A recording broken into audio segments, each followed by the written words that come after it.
The gunshot split the frozen dawn before Caleb Rourke even saw the body.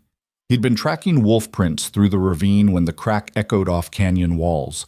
Too sharp for thunder, too deliberate for accident. What he found instead made his blood turn to ice. A woman's broken form dumped in the scrub like discarded livestock. Rope burns cutting deep into her wrists, a bullet graze along her ribs still weeping red into the alkaline dust. She was breathing. Barely. In a land where mercy was currency few could afford, saving her would cost him everything. If you want to see how far one man's defiance can reshape a frontier town built on fear, stay with me until the end. Hit that like button and drop a comment with your city. I want to see how far this story travels. The high desert didn't forgive mistakes. Caleb had learned that truth the way most men learn scripture, through repetition, scars, and the kind of silence that settled into your bones during long winters. 23 years working this patch of nowhere had taught him to read the land better than any book. The way juniper shadows fell across eroded gullies. How the wind changed pitch before a dust storm rolled in from the flats. Which draws held water past August, and which ones would leave you 10 miles from home with a lame horse and regrets. He didn't consider himself hard, just practical. The ranch sat in a basin ringed by rust-colored bluffs, protected on 3 sides by geology and on the 4th by 30 miles of bad road that kept casual visitors away. 60 head of cattle, enough to scrape by if the market held and the grass came in spring. A handful of horses, mostly working stock, nothing fancy. The house was adobe and weathered pine, built by his grandfather during the territorial days, back when men staked claims with blood and held them with stubbornness. Caleb lived alone, had for 7 years since his father died from a rattlesnake bite that turned septic because the old man was too stubborn to ride for the doctor until it was too late. His mother had left long before that, packed 1 carpetbag and caught the eastbound stage when Caleb was 12, never looked back. He didn't blame her. This country swallowed people who weren't built for it. The morning it happened, he'd risen before dawn like always, fed the horses, checked the stock tank, noted which heifers were close to calving. The sky held that peculiar clarity that came before winter settled in for real, stars still visible in the west while the eastern horizon bled pale yellow. He'd saddled his bay gelding, Tucker, and ridden out to check the north fence line where coyotes had been testing the wire. That's when he heard the shot. Single report. Rifle, probably a .44-40, judging by the flat crack. Direction was hard to pin in the canyons. Sound bounced off rock faces, doubled back on itself. But it came from somewhere in the ravine system that cut through the northwest corner of his range, where winter runoff carved gullies deep enough to hide a man on horseback. Tucker's ears swiveled forward, muscles tensing beneath the saddle. Easy, Caleb murmured, knee pressure keeping the horse steady. Could be someone hunting, could be a rancher putting down an injured animal, could be nothing. But Caleb had survived this long by paying attention to things that felt wrong, and a gunshot at dawn in that particular stretch of country felt wrong. Nobody hunted there, too broken, too little game. And if you needed to shoot a horse or cow, you did it closer to home where you could deal with the carcass. He turned Tucker toward the sound. The ravine narrowed as he descended, walls rising 15 feet on either side, stratified sandstone layered like old paper. His grandfather had called it the Devil's Throat, said Apaches used to drive stolen horses through it during the territory wars, disappearing into the maze of side canyons before soldiers could follow. Caleb didn't put much stock in old stories, but the name fit. The place had a mean feel to it. He found her in a side draw where winter runoff had carved a shallow basin. At first, he thought it was a calf, something pale and still against the red dirt. Then Tucker balked, nostrils flaring at the smell of blood, and Caleb saw the shape resolve into human form. A woman, face down in the alkaline dust, dark hair matted with blood and dirt, wearing what had once been a simple cotton dress now shredded to rags. Caleb dismounted slow, hand drifting toward the carbine in his saddle scabbard. Could be a trap, could be bait. He'd heard of claim jumpers using wounded Confederates during the war, waiting for Good Samaritans to dismount before opening fire from concealment. But the ravine walls were empty. No glint of rifle barrels, no sound except wind scraping over stone. He approached on foot, boots crunching on caliche. Up close, the details turned his stomach. Rope burns encircled both wrists, deep enough to have bled. Her ankles showed similar marks. A bullet had creased her ribs on the left side, not deep enough to kill, but enough to leave her dress soaked with blood. Bruises mottled her arms, her shoulders, the side of her face visible against the ground. Someone had beaten her before dumping her here. Caleb knelt, fingers finding the pulse point at her throat, faint, thready, but present. She was alive. Jesus, he breathed. He did a quick assessment, no art to it, just what any cattleman knew from dealing with injured stock. The bullet wound was worst, still seeping. Dehydration showed in cracked lips, sunken eyes. Exposure had left her skin cold enough to worry about shock. She'd been here at least one night, maybe longer. The desert's night temperature this time of year dropped below freezing. That she'd survived at all spoke to either luck or pure stubborn biology. Caleb pulled the canteen from his saddle, tipped water past her lips. Most of it ran out. She didn't swallow, didn't respond. Unconscious, maybe too far gone to register help. He had to move her. Staying here meant she'd die before sundown, if she made it that long. Getting her onto Tucker was awkward.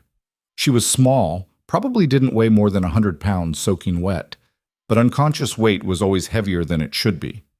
Caleb managed to drape her across the saddle in front of him, one arm locked around her waist to keep her from sliding. Tucker danced sideways, unhappy with the extra burden and the smell of blood. "Steady," Caleb said. "Just get us home." The ride back took 40 minutes that felt like 4 hours. He kept checking to make sure she was still breathing. Twice he felt her pulse flutter weak beneath his fingers. Once she made a sound, not quite a moan, more like air being forced from lungs that had forgotten how to work properly. By the time he reached the ranch, the sun had cleared the bluffs, throwing harsh light across the basin. Inside the house, he cleared the kitchen table with one arm, scattering yesterday's coffee cup and a week-old newspaper. He laid her down as gently as he could manage, her head lolled to the side, hair falling across her face. Asian, he realized. Chinese, maybe, though he'd only met a handful in his life. Railroad workers passing through, laundry operators in the territorial capital. She was young, mid-20s if he had to guess, and someone had tried very hard to kill her. Caleb fetched his medical kit, a battered tin box his father had carried during the border disputes. Carbolic acid, needle, and catgut, bandages that had seen better days. He'd stitched horses, cattle, once his own leg after a bad fall. Never a person. But the principle was the same, he figured. He cut away what remained of her dress with his skinning knife. The bullet wound ran 4 inches along her ribs, ugly and inflamed, but not deep enough to have punctured anything vital. He cleaned it with carbolic, gritting his teeth at the chemical burn smell. She didn't react. He stitched it closed with 12 neat sutures, the way his father had taught him. Small stitches, close together, tight enough to hold but not so tight they'd tear. The rope burns he treated with salve meant for cattle, wrapped them in clean cotton. The bruises he couldn't do anything about except wait. When he finished, he covered her with his grandmother's quilt and stepped back. She looked impossibly small on the table, breath moving her chest in shallow increments. Caleb made coffee, thick and bitter, and sat in the chair by the stove to think. Someone had beaten this woman, bound her, shot her, and left her to die in the most isolated part of his range. That wasn't random, that was deliberate. And whoever did it had chosen his land specifically, far enough from town that screams wouldn't carry, remote enough that predators would scatter the evidence before anyone came looking. If she died, he could bury her and no one would know. If she lived, questions would follow. The smart play was obvious. Ride into town, report finding a body, or near body, let the territorial marshal sort it out. That's what a sensible man would do. Let the law handle it, keep his hands clean, avoid trouble. But Caleb had stopped trusting the law around the same time he'd stopped trusting people in general. He finished his coffee, rinsed the cup, and went outside to tend the stock. She didn't wake for 3 days. Caleb moved her to the spare bedroom, his mother's old room, untouched since she'd left, still smelling faintly of lavender and old regrets. He checked on her every few hours, changed bandages, dribbled water past her lips when she seemed responsive enough to swallow. Fever came on the second day, burning through her like wildfire. He packed wet cloths around her neck and wrists, the way his mother had done when he'd caught scarlet fever as a boy. On the third night, the fever broke. He was sitting beside the bed, half asleep in the ladder-back chair, when her eyes opened. Dark eyes. Confused, unfocused, but aware. She looked at him, really looked, taking in his face, the room, the situation. Then her gaze dropped to the bandages on her wrists, the quilt covering her, and something shifted in her expression. Not fear exactly, more like resignation. The look of someone who'd learned not to expect rescue, only new varieties of suffering. "You're safe," Caleb said quietly. "Nobody's going to hurt you here." She stared at him without comprehension. He tried Spanish. He knew enough for basic ranch work. "Estás segura aquí?" Nothing, no recognition. She spoke then, voice barely a whisper, words in a language he didn't recognize. Musical, tonal, each syllable rising or falling like notes on a scale. Chinese, he assumed, though he'd never heard it spoken before. "I don't understand," he said. She closed her eyes. A single tear tracked down her temple into the pillow. Caleb stood, moved to the doorway. "I'll get you water, food, if you can manage it." She didn't respond. In the kitchen, he heated broth from yesterday's rabbit, poured it into a tin cup. When he returned, she was sitting up, barely, propped against the wall, quilt clutched to her chest. Her eyes tracked him with animal wariness. He held out the cup. She didn't take it. "It's just broth," he said. "Rabbit. Nothing fancy, but it'll help." She watched his face, his hands, the doorway behind him. Calculating odds, he realized, looking for exits, weapons, threats. Smart. He set the cup on the small table beside the bed and stepped back, hands visible, posture open. "I'm going to check the stock," he said, though he knew she didn't understand. "You drink that. Get your strength back. We'll figure the rest out later." Outside, the night was cold and clear, stars scattered across the sky like spilled salt. Tucker and the other horses stood drowsing in the corral, tails switching at nothing. Everything normal. Everything the same as it had been a week ago. Except nothing was the same. Caleb had a stranger in his house. A woman someone had tried to murder. A complication that could, probably would, bring trouble to his doorstep. He should have ridden for the marshal 3 days ago. But he hadn't. And now it was too late for simple solutions. She was stronger the next morning, still weak, still hurting, but able to walk from the bedroom to the kitchen under her own power. Caleb was frying eggs when she appeared in the doorway, wrapped in the quilt like armor, hair falling loose past her shoulders. He gestured to the chair. "Sit." She did, moving carefully, favoring her left side where the bullet had creased her ribs. He divided the eggs onto 2 plates, added biscuits left over from yesterday, set 1 plate in front of her. She stared at it like it might be a trick. "Eat," he said, demonstrating with his own fork. She picked up the fork slowly, hands shaking slightly. Took a small bite. Chewed. Swallowed. Her eyes closed briefly. Relief or pleasure, he couldn't tell. They ate in silence. Caleb finished first, started on his coffee. She ate methodically, cleaning the plate, using the biscuit to soak up every trace of yolk. When she finished, she set the fork down and looked at him directly. "Thank you," she said in English, the words heavily accented but clear. Caleb nearly dropped his coffee cup. "You speak English?" "Little." She held up thumb and forefinger, a narrow gap between them. "Very little." "That's more than I expected," he said. Then, careful with his words, "What happened to you?" Her expression shuddered. "Bad men." "I figured that much." "Who were they?" She shook her head, either not understanding or not willing to answer. "Do you have family? People looking for you?" Another head shake, more definitive this time. "What's your name?" She hesitated, as if even that small truth was dangerous. "May, Lynn May." "I'm Caleb." He paused. "Caleb Rourke. This is my ranch." "Ranch," she repeated, testing the word. Her eyes moved to the window, taking in the corrals, the barn, the endless scrubland beyond. "You live alone?" "Yeah." Something flickered across her face, relief maybe, or fresh fear, hard to tell. "You're safe here," Caleb said again. "Long as you need."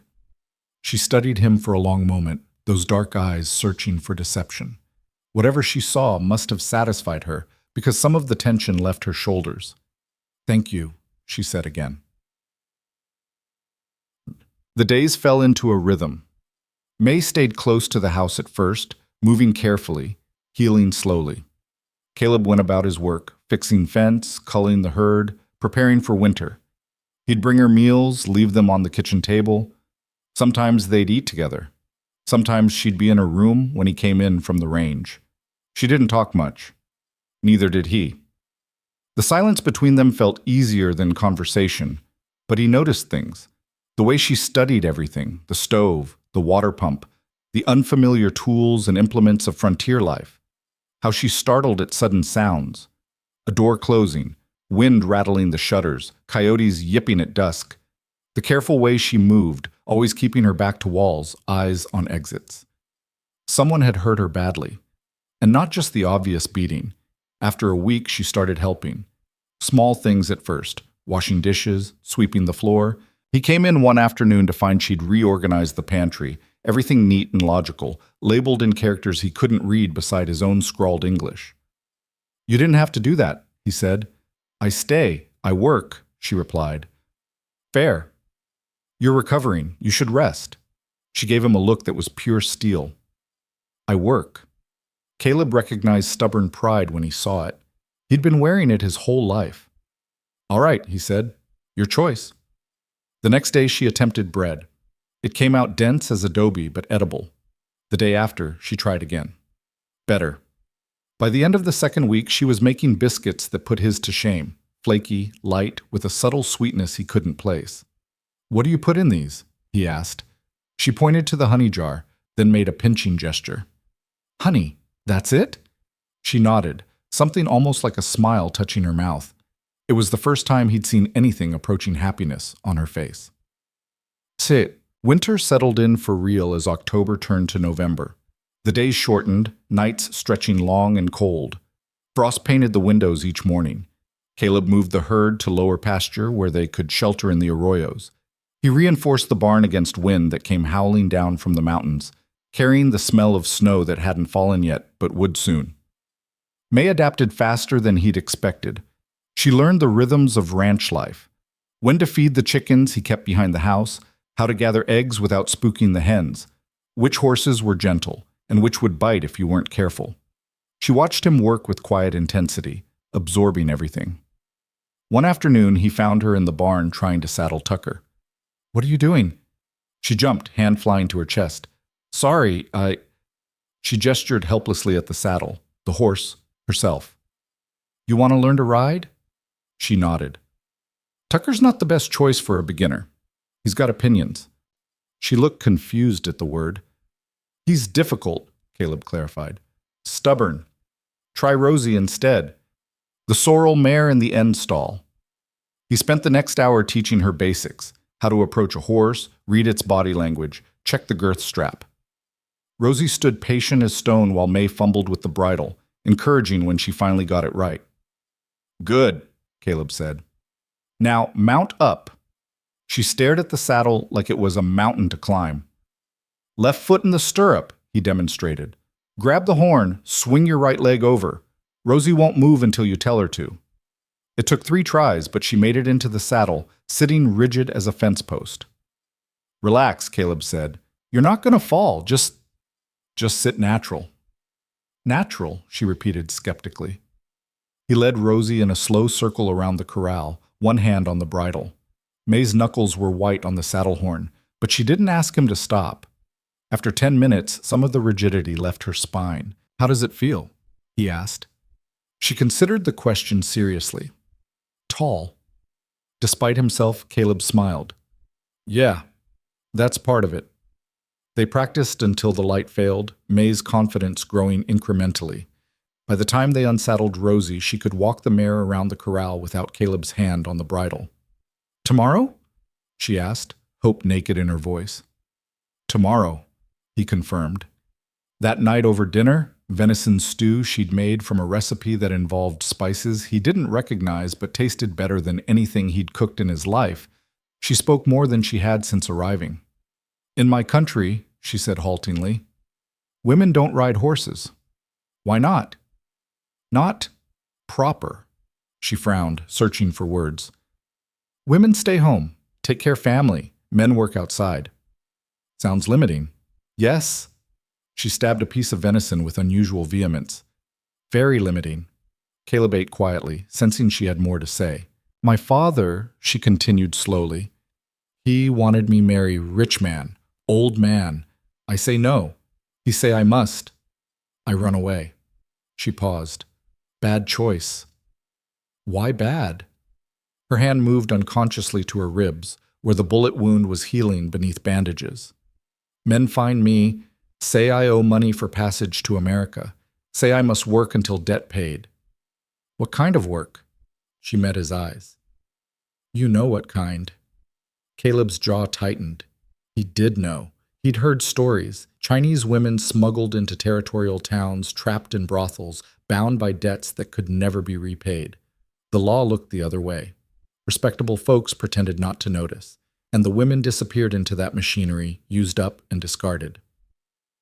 The men who left you in the ravine, he said, they were the ones you owed. One of them, the boss. She struggled with the word. He say I too much trouble, not obedient, better to make example. Example for who? Other women. Show what happens when you don't obey. Rage, cold and controlled, settled into Caleb's chest. He'd seen a lot of cruelty in his years, men beating horses, neighbors poisoning wells over boundary disputes, ranchers lynching rustlers without trial. The frontier brought out the worst in people, magnified their capacity for violence. But this was different. This was calculated business. This boss, Caleb said carefully. He have a name? May shook her head quickly. No, better you don't know. Why? Because he powerful man, rich, people afraid of him. She leaned forward, urgency sharpening her voice. You helped me already. Too much. If he knows I alive, he come here, hurt you. Let him try. You don't understand it. I understand plenty, Caleb cut in. I understand you were kidnapped and forced into something against your will. I understand someone tried to execute you and leave you for the coyotes. And I understand that I don't give a damn how powerful this man thinks he is. You're under my roof now. That means something. May stared at him, something like wonder mixing with fear in her expression. Why you care? You don't know me. It was a fair question. Caleb didn't have a good answer. Because it's right, he said finally. Because if I'd left you in that ravine, I couldn't live with myself. Because he stopped, surprised by his own honesty. Because this country's hard enough without men making it harder for no reason except they can. She was quiet for a long time. Then, very softly, Thank you, Caleb Rourke. He nodded, uncomfortable with gratitude. Finish your stew, and tomorrow we'll work on getting you actually moving in that saddle instead of sitting there like a sack of grain. The corner of her mouth twitched. Not quite a smile, but close. It was enough. The trouble arrived on a Wednesday. Caleb was replacing rotted boards on the corral fence when he heard horses. 3 riders coming down the access road at an easy lope, dust rising behind them. He straightened, hammer still in hand, watching them approach. The lead rider was a man Caleb recognized, Victor Hale. Mid-40s, well-dressed by frontier standards, sitting a blood-bay stallion that probably cost more than most ranchers earned in a year. He owned property all over the territory, cattle ranches, mining claims, a piece of the railroad spur that ran through the territorial capital. Old money from back east, rumor said, though nobody knew for sure. What Caleb knew for certain was that Hale collected things. Land, livestock, businesses, people. The 2 men flanking him were hired muscle. Caleb had seen them in town, hard cases, who wore their guns like tools of trade, which is exactly what they were. Hale reined up outside the corral, his mount dancing sideways. Rourke. Hale. Caleb kept his voice neutral. Something I can do for you? Heard you found some property of mine. That's so. Must be a mistake. I haven't found anything except broken fence and sick cattle lately. Hale smiled, the expression not reaching his eyes. Now, don't be coy. A woman, Chinese girl, went missing from one of my establishments about 3 weeks back. Word is she turned up on your land. Word from who? Concerned citizens. Hale's gaze swept the ranch, the house, the barn, the corrals. She's a runaway, owes a substantial debt. I'm here to collect her and settle accounts. I haven't seen any woman, Caleb said evenly. Is that right? Hale's voice went cold. Because I have it on good authority, she was found in the ravine at the northwest corner of your property. Half dead, which is unfortunate, but alive.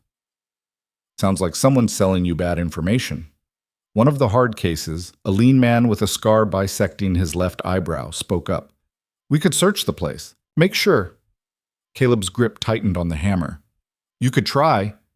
Hale raised a hand, forestalling his man. No need for unpleasantness. Yet. He leaned forward in the saddle. Rourke, I'll be straight with you. That girl is my property. She signed a contract, accepted passage and lodging, agreed to work off her debt. Running away is theft. Hiding her is aiding a criminal. I'm offering you a chance to make this easy. Hand her over, we ride away, everyone goes on about their business. And if I don't have her to hand over, then we have a problem. Hale's smile widened. I like you, Rourke.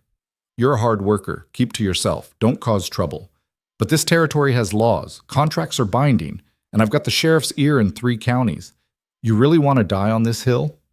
Caleb met his gaze steadily. I told you, I haven't seen any woman. If she's out there, maybe she's dead. Maybe the coyotes got her. Not my concern. It'll become your concern, Hale said softly. Bank holds your note on this place, doesn't it? Balloon payment coming due in, 6 months? Be a shame if they decided to call it early, or if your water rights got challenged, or if someone filed a claim saying your north boundary is on territorial land, not private title. You threatening me, Hale? Just stating facts. This territory runs on relationships, Rourke. You're out here alone, no family, no connections. Me? I know people, judges, land agents, the kind of people who make decisions about who gets to keep ranching and who gets sold out for back taxes. The scarred hardcase spoke again, voice flat. Could just burn him out, send a message. Jimmy, hush, Hale said mildly, but his eyes stayed locked on Caleb's.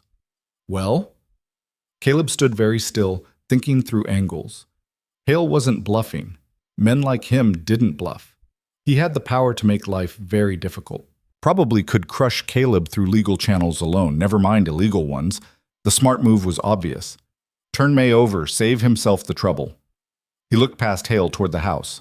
May was watching from the window, face pale, hands pressed against the glass. Get off my land, Caleb said quietly. Hale's smile vanished. Excuse me? You heard me. You've got no proof of anything, no warrant, no legal standing to search my property. So turn your horses around and ride out before I fetch my rifle, and we have a different kind of conversation. The 2 hard cases tensed, hands drifting toward their holsters. Hale studied Caleb for a long moment. Then he laughed, short, sharp, humorless. All right, have it your way. But I'll be back, Rourke. And next time I'll bring the sheriff. We'll do this all legal and proper. And when we find her, and we will find her, I'll make sure you regret trying to play hero. He wheeled his horse and spurred it hard enough to make the animal jump. The 2 hard cases followed, throwing looks back at Caleb that promised violence. Caleb watched until they disappeared down the road, dust settling in their wake. Then he turned toward the house. May stood in the doorway, eyes wide with terror. They know. Yeah, Caleb set the hammer down. They know. You should have, she stopped, started again. Why you do that? Why not give me to them? Caleb looked at her, this small woman who'd survived being beaten, shot, and left to die, who'd learned to make biscuits and ride horses and laugh despite everything that had been done to her. Because, he said simply, I told you you're safe here. I meant it. Her eyes filled with tears. You can't fight him. He'll destroy you. Maybe. Caleb picked up the hammer again, turned back to the fence. But I've been through worse. It was a lie, and they both knew it. But sometimes lies were all you had. The first attack came 2 nights later, subtle enough that Caleb almost missed it. He was checking the water tank at dawn when he noticed the cattle acting strange, milling, agitated, refusing to drink. Tucker stood at the fence line, ears pinned back, nostrils flaring. Caleb climbed down into the tank to investigate, boots splashing in 6 inches of water that should have been 3 feet deep. Someone had opened the drain valve. Not broken it, not damaged the mechanism. Just opened it and let a week's worth of water bleed into the ground. The kind of thing that looked like accident or negligence unless you knew better. Caleb closed the valve, checked the lock. Bolt cutters had sheared it clean through. He stood there in the half-light, cold water soaking through his boots, anger building like pressure behind his ribs. This was Hale's opening move. Not dramatic, not violent. Just enough to cost Caleb time and money and sleep, to demonstrate that his property wasn't secure, that trouble could reach him anytime. "When did this happen?" May's voice came from behind him. He turned. She stood 20 feet away, wrapped in his old work coat that hung past her knees, hair tied back with a strip of cloth. She'd taken to rising before dawn, following him on his morning rounds. He'd stopped trying to convince her to sleep in. "Last night, probably, while we were inside." He hauled himself out of the tank. "They're playing games. This is not a game." Her expression was grim. "This is warning. Next time will be worse." "I know." "Then why—" She stopped, frustration sharpening her voice. "Why you still keep me here? I can leave. Go somewhere else. Maybe they stop if I'm gone." "Where would you go?" She didn't answer. "That's what I thought," Caleb said. He started walking toward the barn. "Come on, we need to refill the tank before the herd dehydrates." They spent the next 4 hours hauling water from the creek, bucket by bucket, until Caleb's shoulders burned and May's hands bled from rope friction despite the gloves he'd given her. By the time they finished, the sun was high and merciless, and both of them were soaked with sweat. May sat on the edge of the tank, breathing hard. "How long can you do this?" "Long as I need to." "That's not answer." Caleb wiped his face with his sleeve. "It's the only answer I've got." She looked at him with something between exasperation and respect. "You are very stubborn, man." "So I've been told." That afternoon, riding fence line on the south pasture, he found 3 sections cut, not broken by cattle or wind. Cut with wire snips, clean and deliberate. 70 yards of fence he'd have to replace, and in the meantime his herd could drift onto territorial land where he'd have to pay impound fees to get them back. He fixed what he could before dark, but his hands were clumsy with fatigue, and twice he gouged himself on barbed wire, blood dripping onto the alkaline soil. By the time he rode back to the house, full night had fallen, and the temperature had dropped 20 degrees. May had dinner waiting, rice and vegetables and some kind of fish she'd somehow procured from town. He didn't ask how she'd managed that. She'd proven resourceful in ways that surprised him. "Your hands," she said, nodding at the bloody bandages he'd wrapped around his palms. "They're fine." "Let me see." "May—" "Sit down." He sat. She unwrapped the bandages with careful fingers, examining the cuts. Then she disappeared into the kitchen and returned with a bowl of warm water, clean cloth, and the tin of salve he kept for the horses. "This will hurt," she warned. "I know." She cleaned the wounds methodically, her touch light but thorough. Caleb watched her face, concentration furrowing her brow, lower lip caught between her teeth. 3 weeks ago she'd been dying in a ravine. Now she was patching him up with the confidence of someone who'd done this before. "Where did you learn this?" he asked. "My mother, she was healer, helped people in village when they sick or hurt." May's voice went soft. "She died when I was 15, fever. After that my father different, angry all the time. That's when he start talking about finding me husband." "I'm sorry." She shrugged, but her hands trembled slightly as she wrapped fresh bandages. "Long time ago, different life." "You miss it? Your village?" "Sometimes, but—" She tied off the bandage, met his eyes. "That life had no freedom, every choice made for me. Who I marry, where I live, what I do. Here," she gestured vaguely at the room, the ranch beyond. "Here I choose." "Even if choosing means trouble?" A ghost of a smile touched her mouth. "Especially then." The next morning, Caleb found 2 dead steers in the north pasture, poisoned, judging by the foam around their mouths and the way they'd died, thrashing, agony, nothing quick or clean. Someone had laced the salt lick with something lethal. He spent the day dragging the carcasses away from the herd, burning them to prevent contamination. The smoke rose black and oily, visible for miles, a signal to anyone watching that the message had been received. That night, 3 more sections of fence were cut. The night after, someone drove nails into the road leading to his property, shredding 2 of his spare wagon wheels and laming one of the plow horses who stepped wrong trying to avoid the debris. Caleb fixed what he could, replaced what he couldn't, and kept his mouth shut. No point writing to the sheriff. Everyone knew Hale owned the law in 3 counties. Complaining would just make him look weak. But the attacks were taking their toll. Not financially, not yet, though that would come soon enough. The real damage was in sleep he couldn't afford to lose, repairs that ate time he needed for winter preparation, the constant low-grade tension of waiting for the next move. May saw it. She didn't say anything, but he caught her watching him with worry carved into the lines around her eyes. On the 7th day after Hale's visit, Caleb rode into town for supplies. The settlement was small, barely qualifying for the name. 2 streets, a dozen buildings, everything coated in the same red dust that covered the whole territory. General store, saloon, livery, sheriff's office. A church that doubled as a schoolhouse. Nothing fancy, nothing permanent, the kind of place people pass through on their way to somewhere better. Caleb tied Tucker outside the store and went in. The proprietor, a man named Wendell with a drinker's nose and suspicious eyes, looked up from behind the counter. Rourke. Wendell, need to settle my account and pick up supplies. That's so. Wendell made a show of consulting his ledger. Looks like your credit's run out. Caleb felt the trap closing. Since when? Since this morning. Got word from the bank. They're calling in outstanding accounts, yours included. My note isn't due for 6 months. Not what I heard. Wendell's voice carried false sympathy. Sorry, Rourke, cash only from now on. No exceptions. Caleb pulled bills from his pocket, most of what he had left after summer expenses. Fine. I need 50 pounds of flour, 20 of beans, coffee, sugar, salt, ammunition. Can't help you with ammunition, clean out of your caliber. You had 3 cases last week. Sold 'em. Wendell's smile was mean. Terrible luck, that. Caleb looked at the shelves behind the counter where boxes of .44-40 cartridges sat in plain view. Right there. Those are spoken for, already paid. Wendell leaned on the counter.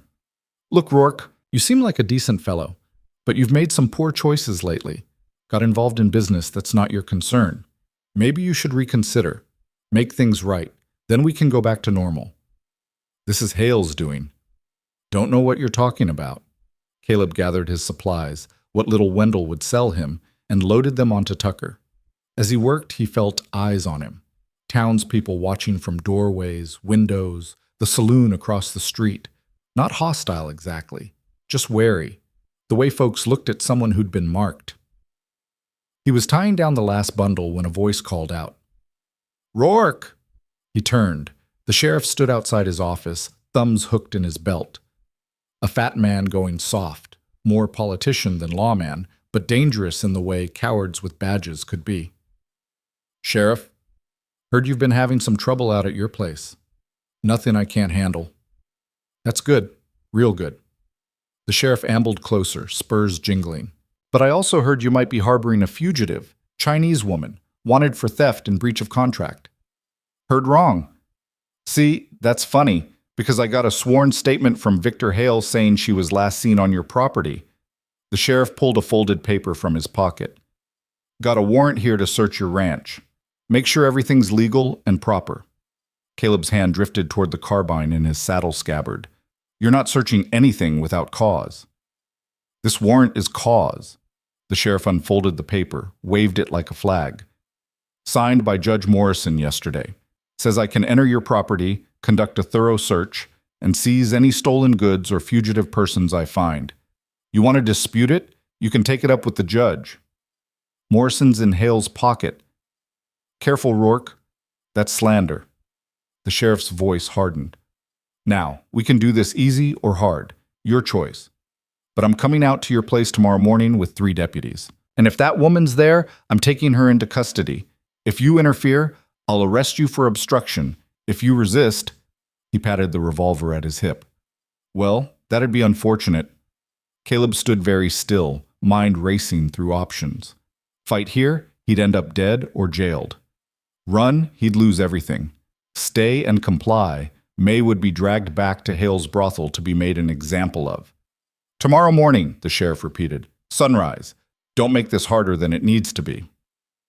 Caleb rode home through the failing light, Tucker's hooves raising dust that hung in the still air like smoke.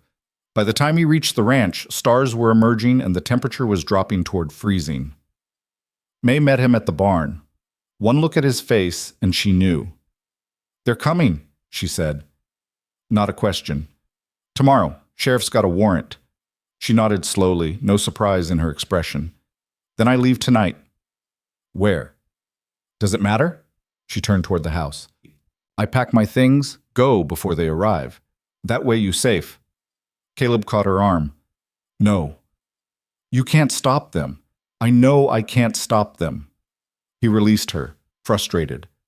But you running off into the desert alone is suicide. It's November, nighttime temperatures below freezing. You've got no supplies, no horse, no idea where you're going. Better than bringing trouble to you. The trouble's already here, Caleb said roughly. Has been since I pulled you out of that ravine. Running now doesn't change anything except getting you killed slower. Then what? May's voice broke. What we do? They come, they take me, they hurt you for helping. Either way, we lose. Caleb looked at the house, the barn, the land spreading dark and empty under the stars. Everything he'd built over 23 years of work. Everything his father and grandfather had built before him. A hard life, but his own. And now it was all at risk because he'd made a choice in a ravine 3 weeks ago. He could still fix this. Turn May over. Apologize to Hale. Maybe take a beating, pay a fine, but keep his land and his life, the smart move, the survivor's move. We fight, he said. May stared at him. What? Tomorrow when they come, we fight. Maybe we lose. Probably we lose. But I'm not handing you over without making them work for it. That's insane. Yeah, probably. He started toward the house. But I'm done bending, done letting men like Hale take whatever they want just because they've got money and guns. So tomorrow we make a stand, and if we go down, at least it'll be on our feet. May followed him inside, arguments dying on her lips when she saw his expression. They ate dinner in silence, neither one tasting the food. Afterward, Caleb cleaned his rifles, the Winchester carbine and his father's old sharps, checking the action, loading cartridges with hands that were steadier than he felt. May watched from the doorway. You ever kill a man? No. But you will tomorrow? If they try to take you by force, yeah. He looked up from the rifle. That a problem? She shook her head slowly. No, just want to know who I'm standing with. You don't have to stand with me. You can hide. Basement's got a root cellar. They might not... I stand with you, she interrupted. You fight for me. I fight for you. That's how this works. Caleb wanted to argue, to insist she stay hidden, stay safe. But he recognized the look in her eyes, the same stubborn pride he'd seen in the mirror his whole life. All right, he said, then we'll need you armed. He found his mother's old Derringer in the back of his father's desk. 41 caliber, 2 shots, more decoration than weapon, but better than nothing. He showed May how to load it, how to aim, how to squeeze the trigger instead of jerking. You only get 2 shots, he told her. Make them count, and don't fire unless you mean to kill. Wounding just makes them angry. She held the small pistol like it might bite her. I never shoot gun before. First time for everything. They practiced in the yard until she could hit the side of the barn from 10 feet. Not impressive, but adequate for close quarters. As they walked back to the house, May spoke quietly. Why you do this? Really? Not the noble reason. Real reason. Caleb thought about lying. Thought about giving her the answer she expected. Something about justice, or principle, or doing what's right. But she deserved truth. I'm tired, he said finally. Tired of being alone and tired of just surviving. Tired of watching the world get meaner and doing nothing about it. You showed up and he struggled for words. You made things different. Better. I don't want to go back to how it was before. She looked at him for a long moment. Then she reached out and took his hand, her fingers small and cold in his. "Me too," she said. They stood there in the darkness, hand in hand, while the wind picked up and the temperature dropped and the stars wheeled overhead, indifferent to human concerns. Tomorrow would bring violence, probably death. But tonight they had this, two people who'd found something worth protecting in each other. It would have to be enough. Neither of them slept much. Caleb dozed in the chair by the stove, rifle across his lap, jerking awake every hour to check the windows. May sat at the kitchen table, the derringer in front of her, hands folded like she was praying to gods Caleb didn't believe in. Around 4 in the morning, she spoke into the darkness. "If we die tomorrow, we're not dying. If we do," she continued stubbornly, "I want you to know something. These weeks here, they've been happiest of my life, even with fear, even with danger, because I choose them, choose you, choose this." She paused. "Thank you for that." Caleb's throat tightened. "Yeah, me too." Dawn came slow and cold, light bleeding into the sky like a wound. Caleb stood at the window, watching the road. May stood beside him, the derringer tucked into her belt, her face pale but composed. "How long?" she asked. "Soon." They didn't have to wait long. The riders appeared just after sunrise, 8 of them in a loose formation. The sheriff in front, 3 deputies flanking him, and behind them, "Hail," Caleb said flatly. The landowner rode his blood-bay stallion, dressed in a long coat that probably cost more than Caleb's entire herd. Beside him were the 2 hard cases from before, plus 2 more Caleb didn't recognize, all armed, all looking like men who'd done this kind of work before. May's hand found Caleb's, her fingers trembled. "Still time to hide," he said quietly. "No." Her voice was steady. "I stay." The rider stopped 50 feet from the house. The sheriff dismounted, unfolded the warrant with exaggerated care. "Caleb Rourke," he called out. "I'm here to execute a lawful warrant for the search of these premises and the seizure of one Lynn May, wanted for theft and breach of contract. Open your door and comply peacefully, and nobody gets hurt." Caleb opened the door, stepped onto the porch. The Winchester was in his hands, not pointed at anyone, but present. Loaded, ready. "You're not searching anything," he said. The sheriff's face darkened. "That's not your decision to make. It's my land, my house. You don't have probable cause, just Hale's lies and a crooked judge's signature." Hale spoke up, voice carrying easily across the distance. "Rourke, you're making this so much harder than it needs to be. The girl stole from me, broke a legal contract. I'm simply recovering my property." "She's not property." "According to territorial law, she is. She signed an indenture. That makes her bound labor until her debt is satisfied." Hale smiled. "I'm sure you find that distasteful. Lots of people do, but it's legal, and the law's on my side." "Your law," Caleb said. "Your judges, your sheriff, but not mine." One of the hard cases, the one with the scarred eyebrow, laughed.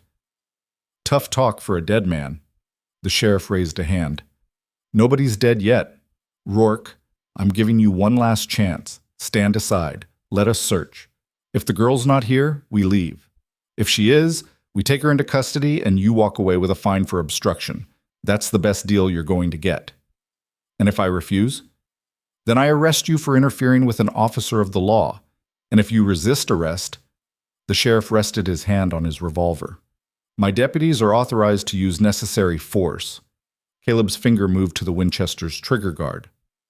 "That goes both ways." The tension ratcheted up like a wire being pulled taut. 8 men on horses, hands near weapons. 1 man on a porch with a rifle. And between them, 50 feet of frozen ground that was about to become a killing field. Then May stepped through the door. She stood beside Caleb, chin raised, the derringer visible in her hand. The morning light caught her face, turning her skin gold, and for a moment nobody moved. "I am Lynn May," she said clearly, her accent thick but her words precise. "I don't run. I don't hide. You want me? You come, take me. But you go through him first. And you go through me." Hale's expression shifted from satisfaction to something darker. "Stupid girl. You think defiance matters? You think standing beside some dirt farmer changes anything?" "Changes everything," May said. Because now I choose. Not you. Me. The scarred hard case spat tobacco juice. Boss, let me put a bullet in her. Make this simple. No, Hale said sharply. I want her alive. She's worth money, and I'm not wasting an asset because she's grown a spine. He looked at the sheriff. Do your job. The sheriff nodded to his deputies. Take them both. 4 men dismounted, hands on their holsters. They spread out, approaching from different angles. Standard tactic, divide the defender's attention, overwhelm through numbers. Caleb raised the Winchester, sighted on the closest deputy. First man who draws gets shot. No warning, no second chance. One of the deputies, young, probably barely 20, hesitated. The others kept coming. I mean it, Caleb said. The scarred hard case drew anyway. Caleb fired. The shot was loud in the cold morning air, echoing off the bluffs. The bullet took the hard case in the shoulder, spinning him around, blood spraying across the alkaline dirt. He went down screaming. Everything exploded into chaos. The deputies drew their weapons. Hale's remaining men opened fire. Bullets slammed into the porch, the house, the doorframe beside Caleb's head. He threw himself sideways, pulling May down with him, returning fire blind. Someone yelled. A horse screamed. Glass shattered as a window exploded inward. Caleb levered another round, fired at a deputy taking cover behind a water trough. Missed. The Winchester's magazine held 15 cartridges, and he'd already burned 3. Had to make them count. May crawled to the window, the derringer shaking in her hands. A deputy rushed the porch and she fired, the small pistol cracking like a branch breaking. The shot went wide, but close enough to make the man dive for cover. One left, Caleb shouted over the gunfire. Make it count! More bullets punched through the walls. Adobe stopped some, but the lighter pine framing splintered and cracked. They couldn't stay here. The house was a trap, wood and mud against lead. Back door, Caleb said. Move. They scrambled through the kitchen, staying low. Behind them, someone kicked in the front door. Boots thundered on floorboards. Caleb turned, fired through the doorway. Heard a curse, a stumble. Then returned fire that shredded the kitchen table into kindling. They burst through the back door into the yard. The barn was 30 feet away, offering better cover. They ran, bullets kicking up dirt at their heels. Almost made it. A deputy came around the barn's corner, revolver raised. May saw him first, shoved Caleb aside. The bullet meant for his chest took her in the side instead, spinning her around, blood blooming across her shirt. She went down hard. Caleb's vision went red. He didn't think, didn't aim, just fired from the hip. The Winchester barked once, twice, 3 times. The deputy jerked like a puppet with cut strings and collapsed. Caleb dropped beside May, hands going to the wound. Blood pulsed between his fingers, hot and slick. No, he said. No, no, no. Her eyes were wide, shocked. Caleb, you're okay. You're fine. Just hold on. He ripped fabric from his shirt, pressed it against the wound. Too much blood, too fast. Footsteps behind him. He spun, raising the rifle one-handed. The sheriff stood 10 feet away, revolver aimed at Caleb's head. Drop it, the lawman said. Caleb didn't move. I said drop it, or I put one between your eyes. Slowly, Caleb lowered the Winchester. Good. The sheriff's finger tightened on the trigger. Now. The shotgun blast came from the direction of the road, loud enough to rattle bones. The sheriff's hat flew off, daylight suddenly visible through a hole that hadn't been there before. He toppled sideways, dead before he hit the ground. Caleb looked up. A man stood by the fence, double-barreled shotgun smoking in his hands. Caleb recognized him, Thomas Webb, a neighboring rancher who lived 15 miles east. Behind him were 3 more men on horses, all armed. Figured you might need some help, Webb said calmly, breaking open the shotgun to reload. The remaining deputies scattered like quail, diving for cover behind horses and water troughs. Hale's hired guns were slower to react. Professionals didn't panic easy, but even they pulled back when Webb's companions spread out along the fence line, rifles trained on the yard. Caleb didn't waste time questioning the miracle. He gathered May in his arms, her blood soaking through his shirt, and ran for the house. She was conscious but fading, her breath coming in short gasps that made wet clicking sounds he didn't like. Stay with me, he said, kicking the back door open. You hear me? Stay with me. Her hand clutched weakly at his collar. Hurts. I know it does. He laid her on the kitchen table, the same table where they'd eaten breakfast 100 times, where she'd taught him to fold dumplings properly, where they'd sat in comfortable silence while wind rattled the windows. Now it was an operating table, and Caleb's hands were shaking too hard to be useful. Webb appeared in the doorway, shotgun still in hand. How bad? Bad. Bullet still in her. Need to get it out or... Caleb's voice broke. I don't know what I'm doing. I've never... Let me see. Webb set the shotgun aside, moved to the table. He'd been a field surgeon during the border wars back when the territory was still fighting over which government owned what dirt. His hands were steadier than Caleb's, his assessment quick and professional. Bullet missed the vitals, he said after a moment. Went through the meat on her left side, probably cracked a rib. She's lucky. Another inch right, and it would have torn her liver open. He looked at Caleb. You got whiskey? What? Whiskey. For sterilization and pain. Move. Caleb grabbed the bottle he kept for snake bites and winter nights, hands fumbling with the cork. Webb took it, poured a generous amount directly into the wound. May screamed, back arching off the table. Hold her down, Webb ordered. Caleb pinned her shoulders. She thrashed, eyes wild with pain, saying something in Chinese he couldn't understand. Her fingers dug into his arms hard enough to leave marks. I'm sorry, Caleb whispered. I'm so sorry. Webb worked fast, using a knife he'd sterilized in the stove flame. The bullet came out in pieces, lead fragments that had mushroomed on impact, turning a clean wound into shredded tissue. He dropped each piece into a tin cup with a musical clink, then packed the wound with clean cloth torn from Caleb's spare shirt.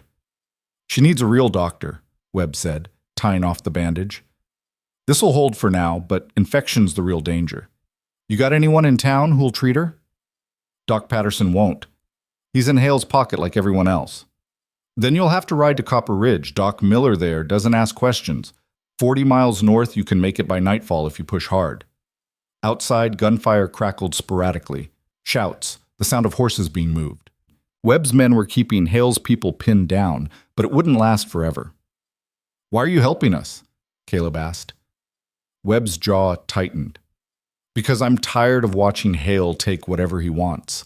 Tired of good people getting ground under because they don't have the money or guns to fight back.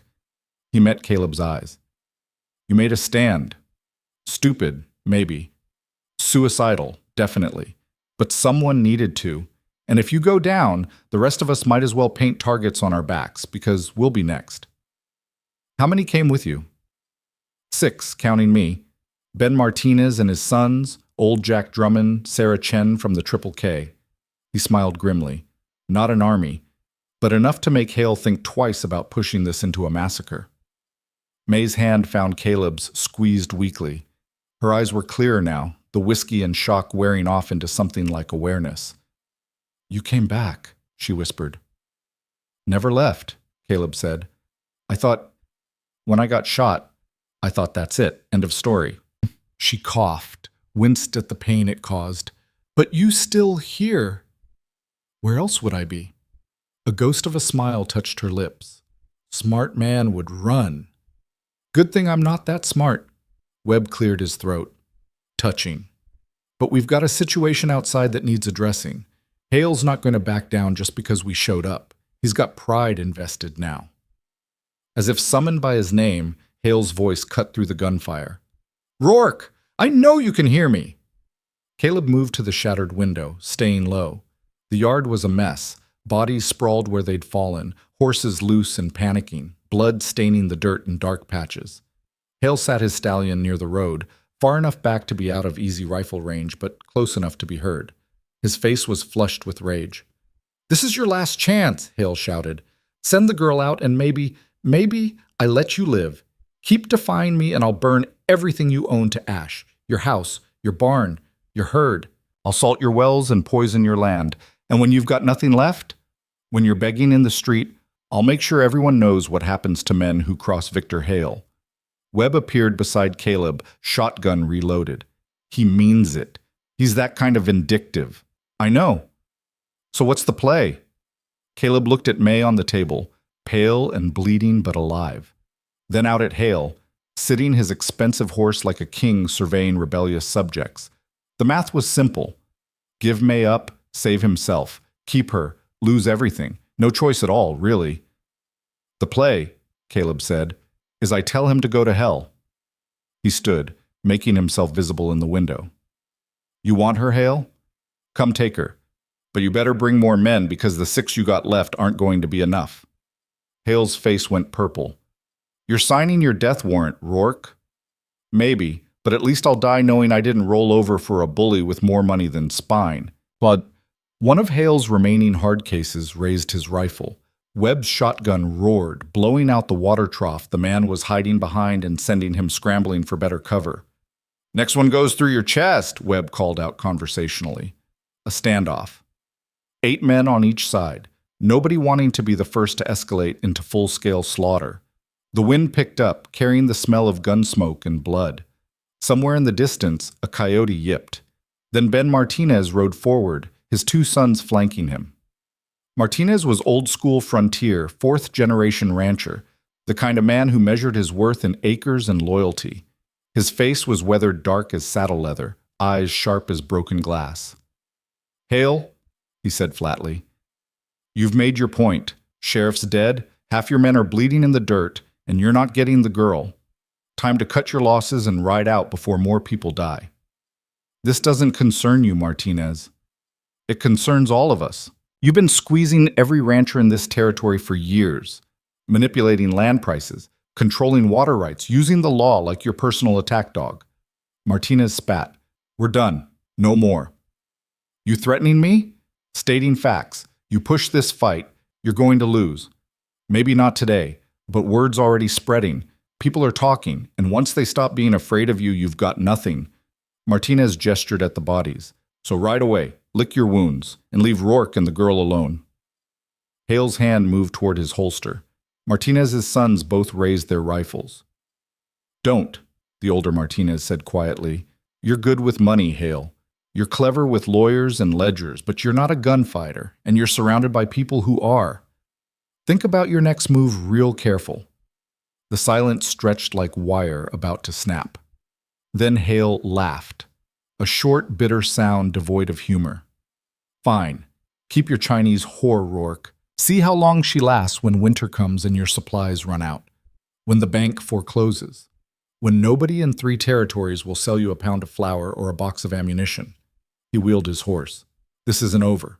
Not by half. He rode off, his surviving men following. They collected their wounded, left their dead, and disappeared down the road in a cloud of dust. Nobody moved for a long moment. Then Webb lowered his shotgun. That went better than expected. He'll be back, Caleb said. Probably, but not today. Webb looked at the carnage in the yard. You need to get that girl to a doctor, and we need to bury these bodies before they start drawing predators. The next hours blurred together in exhausted motion. Webb's people helped dig graves in the hard ground while Caleb prepared Tucker for the ride to Copper Ridge. May was barely conscious, wrapped in blankets, her breathing shallow but steady. Sarah Chen, a tough woman who ran her ranch alone after her husband died in a mining accident, helped Caleb get May into the saddle. She's stronger than she looks, Sarah said, but that wound's going to need proper care. Don't stop for anything except water. I won't. And Caleb? Sarah's hand on his arm stopped him from mounting. What you did today, standing up to Hale, that took guts. Stupid guts, maybe, but guts. People noticed. Things might change around here. Or they might get worse. Maybe. But at least we'll go down fighting instead of on our knees. She stepped back. Ride safe. The journey to Copper Ridge was brutal. Tucker was a strong horse, but carrying double weight over 40 miles of broken terrain tested even his endurance. Caleb stopped twice to water the horse and check May's bandages. Both times she was unconscious, her skin hot with fever that was building despite Webb's field surgery. By the time they reached Copper Ridge, full dark had fallen, and Caleb was swaying in the saddle from exhaustion. The town was larger than his settlement, maybe 50 buildings, actual streets instead of dirt tracks. He found Doc Miller's house by following directions from a man outside the saloon. Miller answered the door in his shirt sleeves, spectacles perched on his nose. He took one look at May and gestured Caleb inside without questions. The surgery took 2 hours. Caleb sat in the waiting room, listening to May's muffled screams through the door, unable to help, unable to do anything except wait and hope and promise bargains to a God he didn't believe in. When Miller finally emerged, blood staining his sleeves, his face was grim. "She'll live. Wound's infected, but I cleaned it out. Got all the lead fragments Webb missed. She's young and healthy. That works in her favor. But she needs rest, real rest. At least a week before she should be moving around. Can I see her? She's sleeping. Gave her laudanum for the pain." Miller wiped his hands on a towel. "You want to tell me how a Chinese girl ended up with a bullet in her ribs?" "Not particularly." "Fair enough, but I'm guessing this has something to do with Victor Hale. Word travels fast, even out here. Heard there was trouble at your ranch." Caleb met his eyes. "You going to be a problem?" "Me? No, I don't care about politics or who owns what. I fix people who need fixing." Miller paused. "But you should know, Hale's got reach. He'll hear she's here, and he's got friends in this town too. How long before word gets to him?" "Day? Maybe 2 if you're lucky." "Then we leave in the morning." "She's not ready to travel?" "Doesn't matter. Stain makes us sitting targets." Caleb stood, bones aching from the long ride. "How much do I owe you?" Miller named a price that was fair. Caleb paid it in bills that left his wallet nearly empty. He spent the night in the chair beside May's bed, Winchester across his lap, jerking awake at every sound. She slept fitfully, mumbling in Chinese, her hand clutching at the blankets. Once she called out for her mother. Another time she said Caleb's name, a question he couldn't answer. Near dawn she woke, eyes focusing slowly on his face. "We alive?" she whispered. "Yeah, we're alive." "Sheriff?" "Dead. Hale ran, we're in Copper Ridge, doctor fixed you up." She processed this in silence. Then, "How many dead?" "3 of theirs, 1 of ours. Deputy Webb shot. Sheriff. Maybe more." I stopped counting. Caleb's voice was flat. "First time I ever killed anyone." "How you feel?" He thought about lying. Thought about saying he felt nothing, that it was just survival, just necessary. But May deserved truth. "Sick," he admitted. "I keep seeing his face, the way he looked when the bullet hit, like he was surprised." Caleb rubbed his eyes. "I know he was trying to kill us. I know it was him or you, but I can't stop thinking he was somebody's son, maybe somebody's husband, and now he's dead because I pulled a trigger." May's hand found his, squeezed weakly. He chose his side. "You chose yours, that's all." "Doesn't feel like enough." "It has to be." She coughed, winced. "Because we still alive, still fighting, and that means his death meant something, meant we get to keep living." Cold way to look at it. "It's true way." Her eyes held his. "You think I don't see faces? Men who hurt me, who bought me like livestock? I see them every night, but I still hear, still breathing, and that's victory, even if it tastes like blood." They sat in silence, hand in hand, while dawn light crept through the window. Miller appeared in the doorway, medical bag in hand. "You're both awake. Good. Let me check that wound before you do something stupid like try to ride 40 miles. He changed May's bandages, pronounced the infection manageable, and provided pills that would help with pain and fever. Then he walked them to the door, his expression troubled. "There's talk in town," he said quietly, "about what happened at your ranch. Some folks are calling you a hero. Others are saying you're a fool who's going to get everyone killed when Hale retaliates." He looked at May. "And her, there's already rumors. Chinese whore, they're saying. Property dispute. That you're harboring a criminal."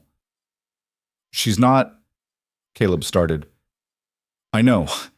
I'm just telling you what people are saying. Hale's version of events is spreading faster than truth ever does." Miller handed Caleb a small bottle. "Morphine. In case the pain gets bad on the ride back. Use it sparingly." The return journey was slower, gentler, Tucker walking instead of trotting to avoid jostling May's wound. She rode in front of Caleb, leaning back against his chest, her breathing steady but labored. Every few miles he'd stop to let her rest, check her bandages, make her drink water she didn't want. They were 5 miles from the ranch when they saw the smoke. Black columns rising into the pale sky, thick and oily, the kind of smoke that came from burning structures, not brush fires. Caleb's stomach dropped. No. He urged Tucker faster, May gasping with each jarring stride but not protesting.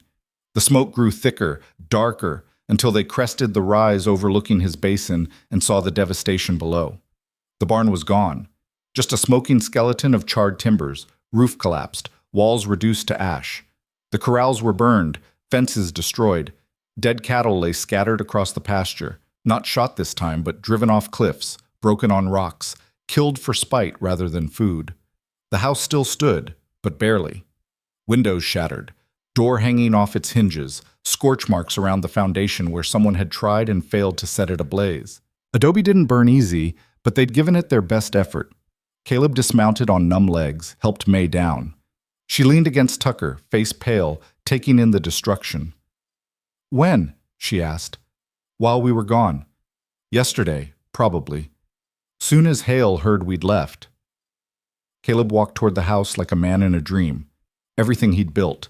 Everything his father and grandfather had built. Reduced to ruin in one night of vindictive rage. Inside was worse. Furniture smashed. Food stores dumped and fouled.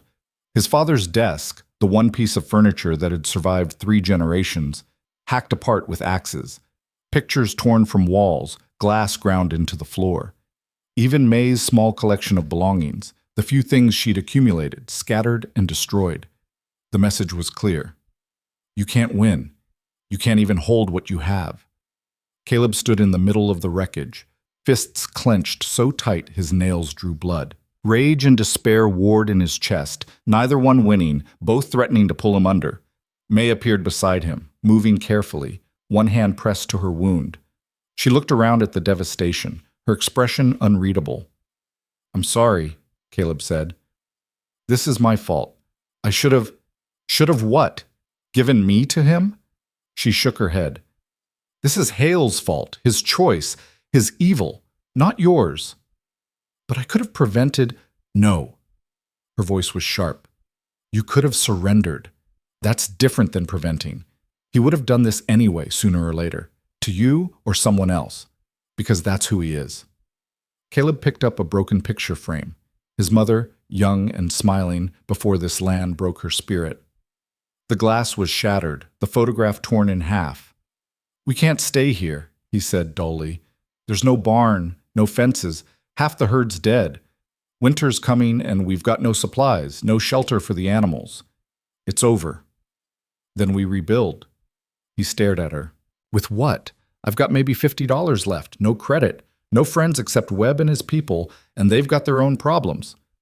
Hale will make sure nobody sells me lumber or wire. The bank's probably already started foreclosure proceedings.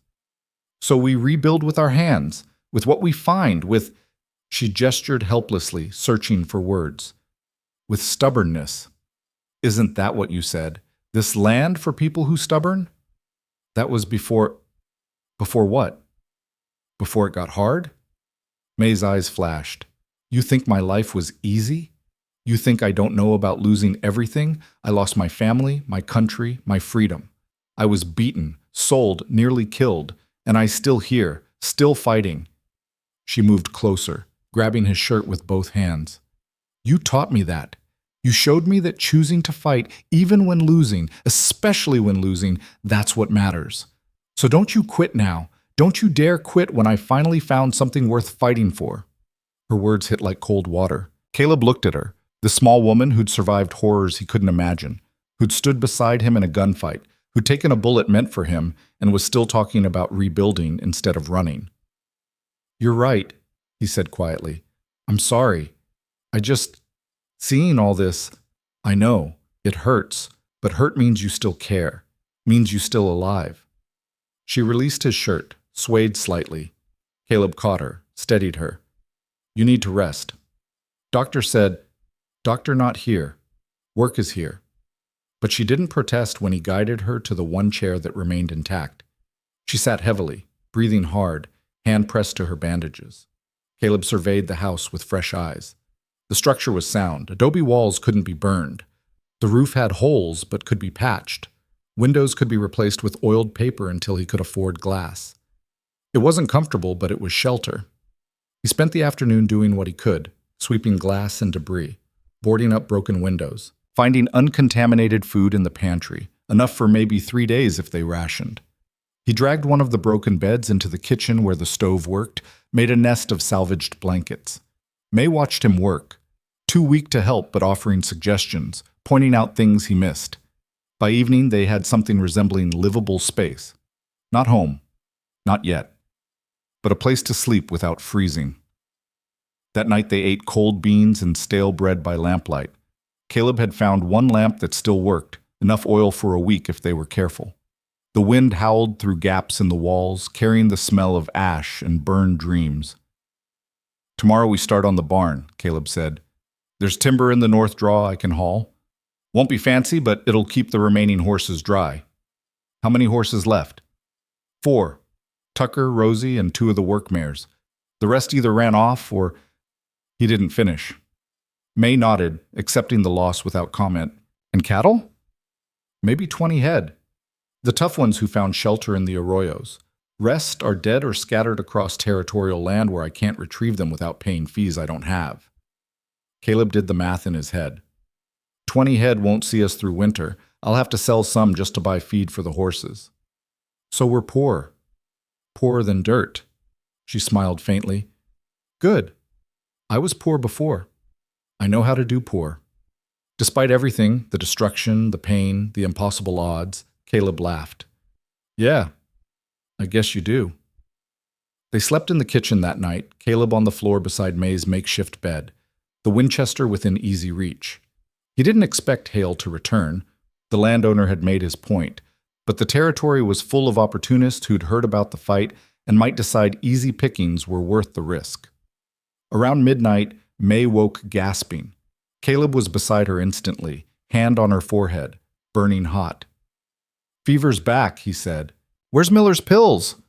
She pointed to her bag. He found the bottle, got 2 pills into her with water. She swallowed them with difficulty, her whole body shaking. "Cold," she whispered. "So cold." Caleb piled every blanket he could find on top of her, then lay down beside her fully clothed, adding his body heat to the layers. She curled against him, trembling, her breath coming in short gasps. "Talk to me," she said. "Distract me from pain." "About what?" "Anything. Tell me about your family, your mother." Caleb was quiet for a moment, dredging up memories he usually kept buried. "She was from back east, Boston. Met my father when he came through buying horses. She thought frontier life would be romantic. Adventure. Wide open spaces." He laughed without humor. Turned out she hated everything about it. The isolation, the wind, the constant work that never got easier. She tried for 12 years, then gave up. Packed a bag and caught the stage east. Never even said goodbye. "You angry with her?" "I was. For a long time." Caleb adjusted the blankets. "But I understand it now. This place breaks people who aren't built for it. She wasn't built for it. Doesn't make her weak, just not suited." "You think I'm suited?" He looked down at her. Even fevered and hurting, there was steel in her eyes. "Yeah, I think you're suited." She was quiet for a while, her shaking gradually subsiding as the pills took effect. Then, "Caleb, if we die doing this, rebuilding, fighting Hale, you have regrets?" "No," he said without hesitation. "Do you?" "Only one." She turned her head to look at him directly. "I regret not fighting sooner, not choosing sooner. I wasted years being afraid, being what other people wanted. That's time I can't get back. You're choosing now. That counts." "Yes." She managed a smile. "It counts." She fell asleep in his arms, fever burning through her, but breath evening out into something like peace. Caleb stayed awake, watching the darkness beyond the lamplight, thinking about choices and consequences and the strange path that had brought them to this moment. 2 months ago he'd been alone, surviving but not living, going through motions without purpose. Now he had someone to protect, something to fight for, and enemies who wanted him destroyed. He should regret it. Should wish he'd left May in that ravine, kept his head down, stayed safe. But he didn't. For the first time in 7 years, he felt alive. And whatever came next, Hale's revenge, winter's hardship, the slow grind of rebuilding from ash, they'd face it together. That would have to be enough. Dawn came cold and gray, frost coating every surface like spilled salt. Caleb woke to find May already up, moving slowly around the kitchen despite the pain that tightened her mouth with each step. She was boiling water, the one pot they had left that wasn't cracked or scorched. "You should be resting," he said. "Resting doesn't fix anything." She poured the hot water into 2 tin cups, added something that might have been tea leaves. "We have work." They did. Mountains of it. Caleb spent the morning salvaging what he could from the barn's ruins: nails, hinges, tools that had survived the fire. Most of the equipment was ruined, metal warped by heat, wooden handles turned to charcoal. But he found his father's old hammer, the head blackened but functional, and a handsaw that just needed sharpening. May worked despite his protests, sorting through the house, separating salvageable items from total losses. She moved carefully, one hand pressed to her wound, but she didn't stop, didn't complain, just worked with the steady determination of someone who'd learned that survival meant putting one foot in front of the other, even when everything hurt. By noon, Webb arrived with 2 of his sons and a wagon loaded with timber. "Figured you could use this," he said, gesturing at the wood. "It's not much. Salvage from a line shack I tore down last year, but it's yours if you want it." Caleb stared at the lumber, enough to frame a small barn, maybe repair the corrals. More charity than he could repay. "Webb, I can't." "You can and you will. Consider it payment for standing up to Hale. Every rancher within 50 miles heard what happened. Some are calling you crazy. Others are calling you brave. Either way, you made him bleed, and that's worth something." Over the next week, others came. Ben Martinez brought fence wire and posts. Sarah Chen arrived with 2 cows she claimed she couldn't feed through winter, though Caleb suspected that was a lie wrapped in kindness. Old Jack Drummond showed up with a box of ammunition and a grim smile that said more than words. "Hale's been quiet," Jack said, leaning against the half-rebuilt corral fence. "Too quiet. Word is he's planning something big. Wants to make an example that'll stick this time." "Let him come," Caleb said, driving a nail with more force than necessary. "We'll be ready." But Jack shook his head. "You don't understand. This isn't about you anymore. You embarrassed him in front of everyone who matters, killed his men, defied his authority, made him look weak. Men like Hale can't let that stand. They'll escalate until you're destroyed or dead, consequences be damned. So what do you suggest? Run? I'm suggesting you be smart. Get the girl somewhere safe. Lay low until Hale finds another target." Jack's voice softened. "You've got guts, Rourke. But guts don't stop bullets." After he left, Caleb found May sitting on the porch steps, watching the sun sink toward the bluffs. He sat beside her, their shoulders touching. "Jack's right," she said quietly. "I should leave. Go north, find work somewhere Hale's reach doesn't extend." "No." "Caleb," I said no. He looked at her. "We've had this conversation. I'm not sending you away to save myself trouble. That's not who I am." "Then who are you?" There was no challenge in her voice, just genuine curiosity. "Because the man I met in that ravine, he was alone, careful, kept the world at distance. Now you're taking on a man who could crush you, risking everything for someone you barely know. Why?" Caleb thought about deflecting, giving her the easy answer, but they'd been through too much for lies. "Because you make me want to be better," he said. "My whole life I've been surviving, just keeping my head down, doing the work, not making waves. My father was like that. His father too. We learned to endure, to take what the land gave us and ask for nothing more." He paused, searching for words. "But you showed up, and suddenly enduring wasn't enough. I wanted more, wanted to fight for something instead of just surviving. Does that make sense?" She leaned her head against his shoulder. "Yes, because you did same for me. Showed me I could choose, could fight, could be more than what men decided I should be." Her hand found his. "So we're both fools." "Seems like." "Good. World has enough smart people who do nothing." She squeezed his hand. Better to be fools who try. That night, May's fever spiked again. Caleb spent hours applying cold compresses, forcing water and medicine past her lips, watching helplessly as she thrashed and mumbled in delirium. She called out names he didn't recognize. Her mother, someone named Jun, fragments of a life she'd lost when she crossed the ocean. Near dawn, she finally cooled, falling into exhausted sleep. Caleb sat beside her bed, watching the shallow rise and fall of her chest, and made a decision. If Hale wanted war, he'd get war, but on Caleb's terms. The next morning, he rode to Webb's ranch. Found the older man mending tack in his barn, hands moving with the muscle memory of 40 years' practice. Need to ask a favor, Caleb said. Webb looked up. Name it. If something happens to me, if Hale makes his move and I don't walk away, I need someone to look after May. Get her somewhere safe. Make sure she's not sent back to that brothel. Webb was quiet for a moment, studying Caleb's face. You're planning something stupid. I'm planning to end this before it gets worse. By doing what? Riding to Hale's ranch and putting a bullet in him? That's murder, Rourke. They'll hang you. Maybe. But at least May would be safe. Caleb met his eyes. Will you do it? Look after her? Webb sighed, set down the leather strap he'd been working. You're not thinking straight. Fever dreams from watching that girl suffer have scrambled your brain. My brain's fine. I'm just tired of waiting for Hale to make the next move. Tired of rebuilding only to have him burn it down again.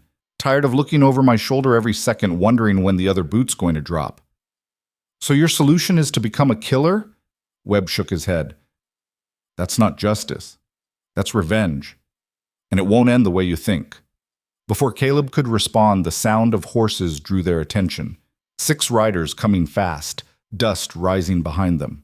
Webb grabbed his rifle. Caleb's hand went to his holster, but then they recognized the lead rider. Sarah Chen, pushing her horse hard, face grim. She reined up in a spray of gravel. They're coming. Hale's got 20 men, maybe more. Hired guns from as far as Denver. They left his ranch an hour ago heading for your place. Caleb's blood went cold. May's alone. I sent my foreman to warn her, told him to get her out if there's time. Sarah's horse danced sideways, sensing her tension. But Caleb, this isn't a raid. This is an army. Hale's done playing games. He means to wipe you off the map. Webb was already moving, shouting for his sons. How long do we have? They'll reach Rourke's ranch in under an hour, maybe 40 minutes if they push hard. Then we ride now. Webb turned to Caleb. Get everyone you can. Martinez, Drummond, anyone who'll fight. Meet at your ranch. We make our stand there. They scattered like blown leaves, each rider heading for different ranches, spreading the word. Caleb pushed Tucker harder than he should have, the horse's flanks foaming, hooves pounding the hard-packed earth. 40 minutes. Maybe less. And May was there, wounded, barely able to walk, let alone fight or flee. He should have moved her, should have gotten her somewhere safe while he still had time, but he'd been so focused on rebuilding, on not backing down, that he'd left her exposed. Stupid, suicidally stupid. The ranch came into view and Caleb's heart lurched. Sarah's foreman, a lean Mexican man named Carlos, was loading May onto a horse. She was conscious but clearly in pain, one hand pressed to her bandages, the other clutching the saddle horn. Caleb dismounted at a run. What are you doing? She can't ride. She can't stay, Carlos said flatly. Hale's coming with enough men to level this place. She needs to be gone before they arrive. May looked at Caleb, eyes shadowed with pain and fear. Come with me. Please. We run together, start over somewhere else. Every instinct screamed at him to say yes, to grab Tucker and ride north, put as many miles as possible between them and Hale's vengeance.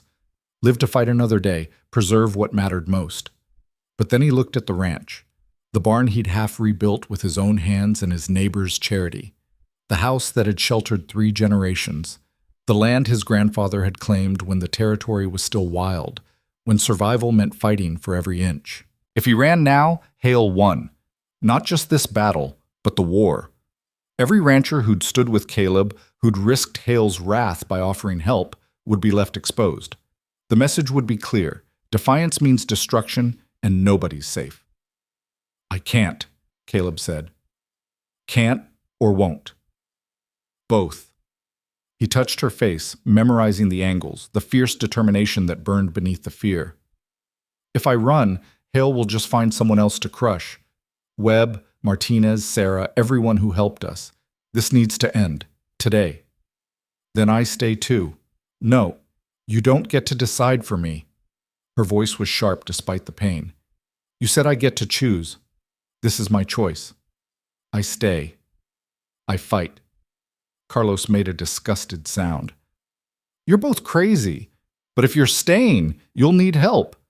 He pulled a rifle from his saddle scabbard, handed it to May. You know how to use this? Caleb taught me. Good, because you're going to need it. Over the next 20 minutes, riders arrived in ones and twos. Webb with his 3 sons, Martinez and his boys, Sarah Chen with 4 of her ranch hands, old Jack Drummond, moving slower than the others but rifle steady in his gnarled hands. Even a few townspeople showed up, the blacksmith, a couple of store clerks, men who'd been quietly seething under Hale's thumb for years and saw this as their chance to push back. By the time dust appeared on the horizon, Caleb counted 18 fighters. Not enough against 20 professional gunmen, but more than he'd expected, more than he deserved. Webb organized them with military efficiency, drawing on his wartime experience. Riflemen on the roof of the house, behind the rebuilt corral, scattered positions that created crossfire lanes.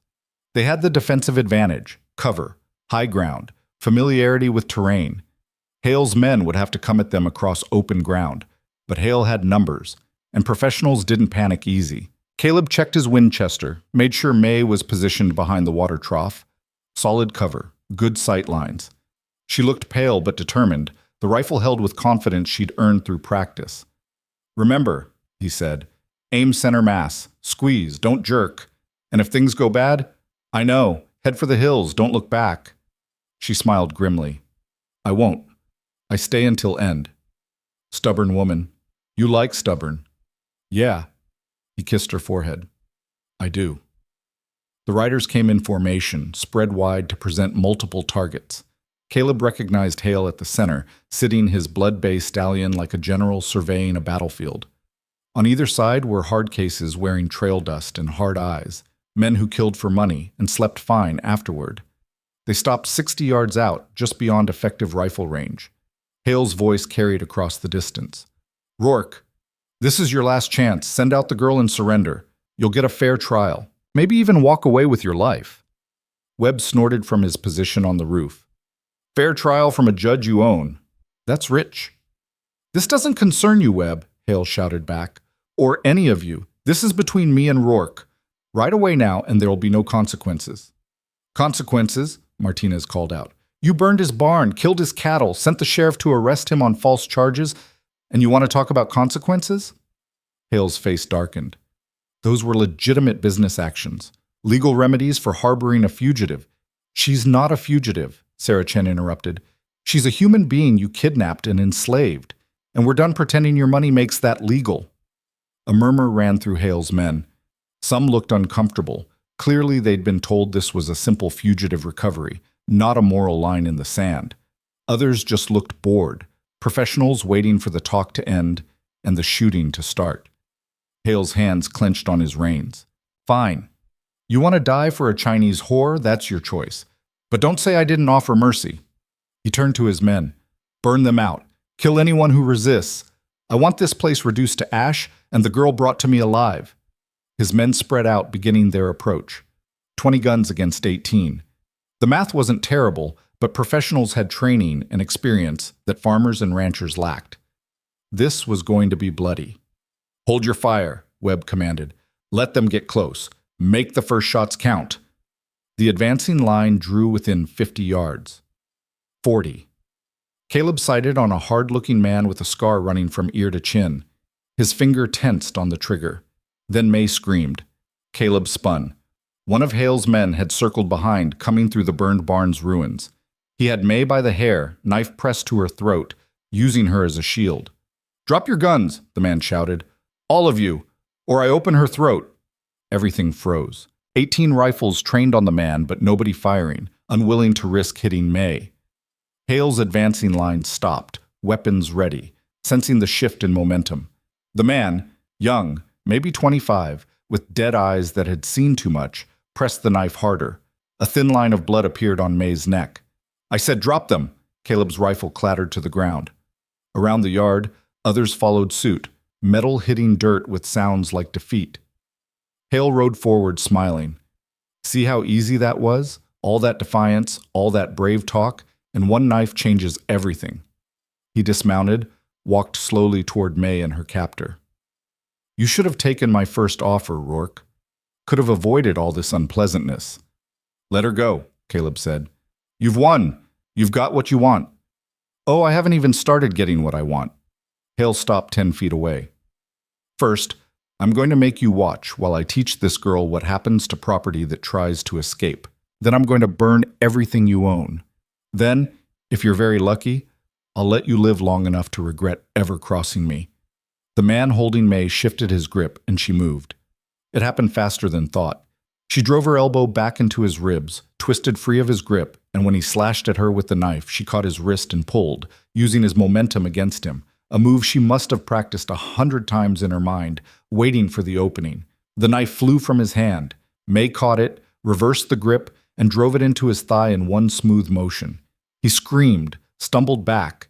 She kicked his legs out from under him and ran toward Caleb, blood on her hands, wound in her side reopened and bleeding through her shirt, but moving like her life depended on it. Because it did. Caleb scooped up his Winchester as Hale's men opened fire. The world exploded into chaos and gun smoke. He grabbed May, pulled her down behind the water trough as bullets hammered the metal with sounds like hail on a tin roof. Webb's voice cut through the noise. "Fire!" The defenders opened up from multiple positions, concentrated volleys that caught Hale's men exposed in open ground. 3 went down in the first seconds. The rest scattered, seeking cover that didn't exist, returning fire wild and desperate.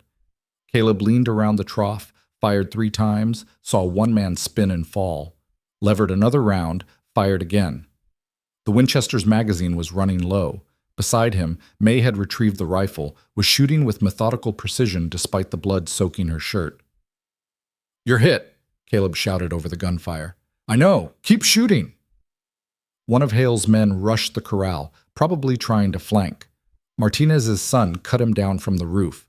Another tried to reach the house, got caught in crossfire from 3 directions, and fell like a puppet with cut strings. But Hale's professionals were adapting, using their dead as cover, concentrating fire on specific positions. One of Webb's sons took a bullet in the shoulder, fell back cursing. A ranch hand went down with a head wound, dead before he hit the ground. Caleb's Winchester ran dry. He dropped it, pulled his revolver. 6 shots left, had to make them count. Hale was shouting orders, trying to rally his men, but panic had set in.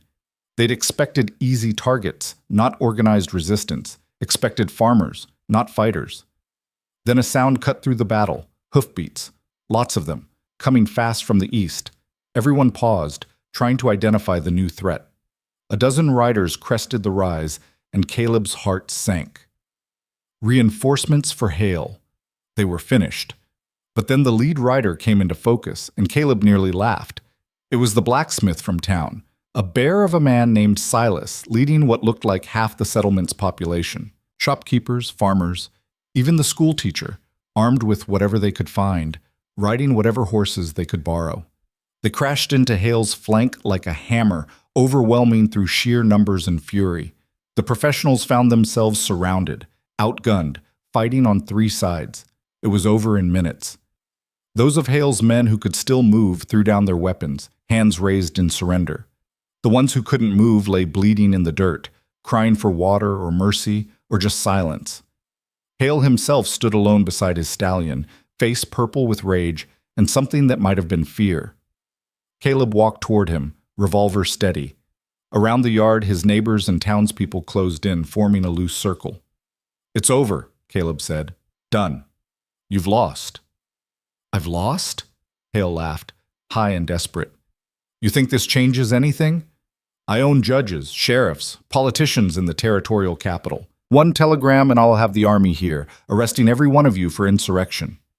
"No," Saracen said quietly. "You won't." She held up a leather satchel, the kind lawyers carried.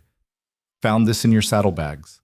Letters, contracts, Bills of sale for women brought from China under false pretenses, documentation of bribes paid to officials, evidence of crimes that even your bought judges can't ignore.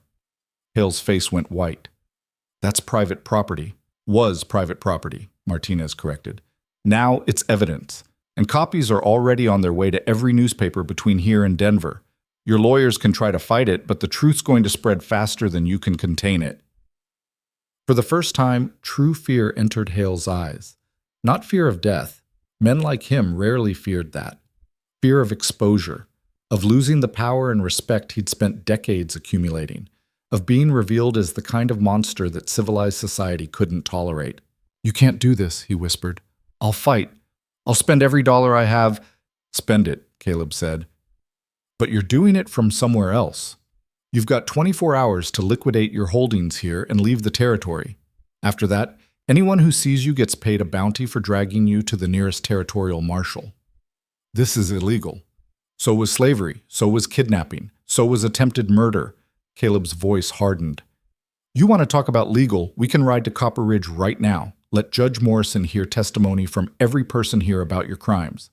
See how your bribes hold up against that." Hale looked around the circle of faces. Hard men and women who'd spent their lives being pushed around by people with money and power, who'd finally found their breaking point. No sympathy there. No mercy. "Fine," he said hoarsely. "Fine. I'll leave. But this isn't over, Rourke. Men like me always find a way back. Not here, you don't." Webb stepped forward, rifle across his chest. "We've been letting men like you run things long enough. Time for that to end." Two of Martinez's sons took Hale's arms, started walking him toward his horse. He tried to shake them off, maintain some dignity, but it was gone. He was just another bully whose bluff had been called, and everyone could see it. As he mounted, he looked back at Caleb one last time. "The girl. At least let me have her. She owes me—" "She owes you nothing," May said, appearing at Caleb's side. Blood soaked her shirt. Her face was pale, but she stood straight. "I owe you nothing. I never did. And now everyone knows it." Hale opened his mouth, closed it again. Then he spurred his horse and rode off, not looking back, his remaining men trailing behind like beaten dogs.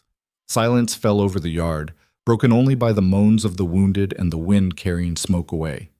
Caleb turned to find May swaying on her feet.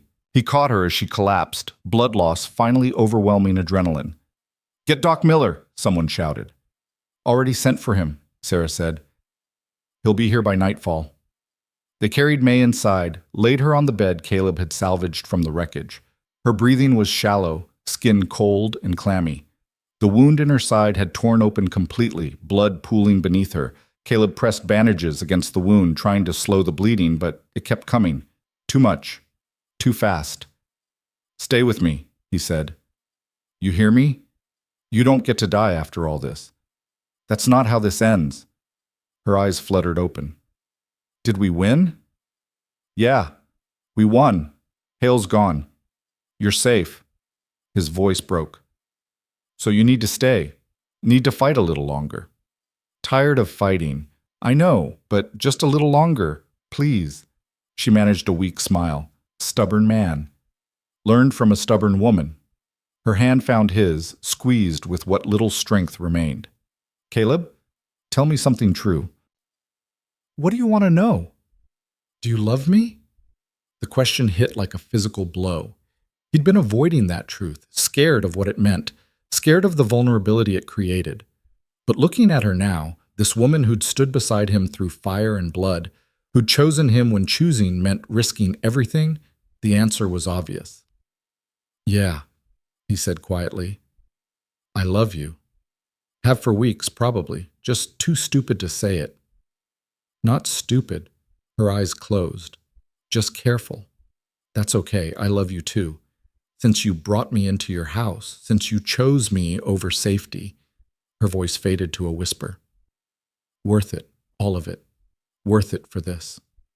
Then she went still. Caleb's world narrowed to the pulse point beneath his fingers. For 3 heartbeats, there was nothing. Then a flutter, faint as a moth's wing against glass. "She's still here," he said hoarsely.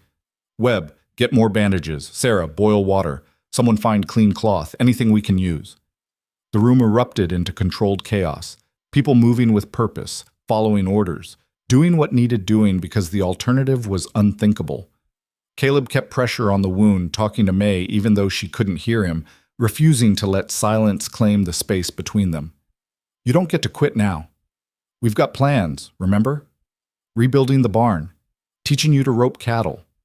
You promised you'd show me how to make those dumplings properly, the ones that don't fall apart when you boil them." His voice cracked. "So you stay, you fight, because I can't do this without you." Doc Miller arrived 2 hours later, riding hard, his medical bag clutched against his chest. He took one look at May, and his face went grave. "Everyone out," he said, "except Rourke. I'll need an extra pair of hands." What followed was the longest 3 hours of Caleb's life. Miller worked with the focused intensity of a man who'd performed surgery in worse conditions. Field hospitals during the war, mining accidents in camps without proper supplies, frontier emergencies where improvisation meant the difference between life and death. He cleaned the wound, removed fabric and debris that had been driven deep by the bullet, stitched torn tissue back together with hands that never shook. Caleb held May steady, watched her chest rise and fall in shallow increments, and prayed to gods he didn't believe in that she'd survive this, that the universe wouldn't be cruel enough to let them win the battle only to lose the war to blood loss and infection. When Miller finally stepped back, his shirt was soaked with sweat despite the cold room. "That's all I can do. The rest is up to her. She's young, she's tough, but she's lost a lot of blood. Next 48 hours will tell." "What are her chances?" Miller stripped off his bloodied gloves. "Honestly? 50-50, maybe less. That wound should have killed her when it happened. The fact that she's still breathing is either luck or pure stubbornness." He paused. "But I've seen people survive worse odds through sheer refusal to die. If she's got a reason to stay, that might be enough." Caleb looked at May's still face, pale as chalk against the pillow. "She's got reasons. Then you make sure she remembers them. Talk to her. Don't let her slip away into the dark." Miller packed his instruments. "I'll stay tonight. Check on her in the morning. But Rourke, you need to prepare yourself for the possibility that she might not make it." "She'll make it." "I hope you're right." The vigil began. Caleb sat beside May's bed, hand wrapped around hers, talking in a low, steady voice about everything and nothing. He told her about his plans for the ranch, how they'd rebuild bigger and better than before. Described the spring when the desert bloomed and the whole basin turned purple with wildflowers. Shared memories of his grandfather, stories he'd never told anyone, secrets that felt safe to speak in the quiet darkness. Around them, the house slowly came back to life. Webb and his sons repaired the worst of the damage, boarding windows, patching the roof, making the place weatherproof against the winter that was coming. Sarah Chen organized food and supplies, somehow producing hot meals from the chaos. Martinez stood watch, rifle ready, in case Hale had second thoughts about leaving peacefully. But Hale didn't return. Word filtered back through travelers that he'd liquidated his holdings in a fire sale, selling ranches and mining claims for half their value just to raise cash fast. He'd been seen boarding the eastbound stage in Copper Ridge, looking 10 years older, the fight beaten out of him.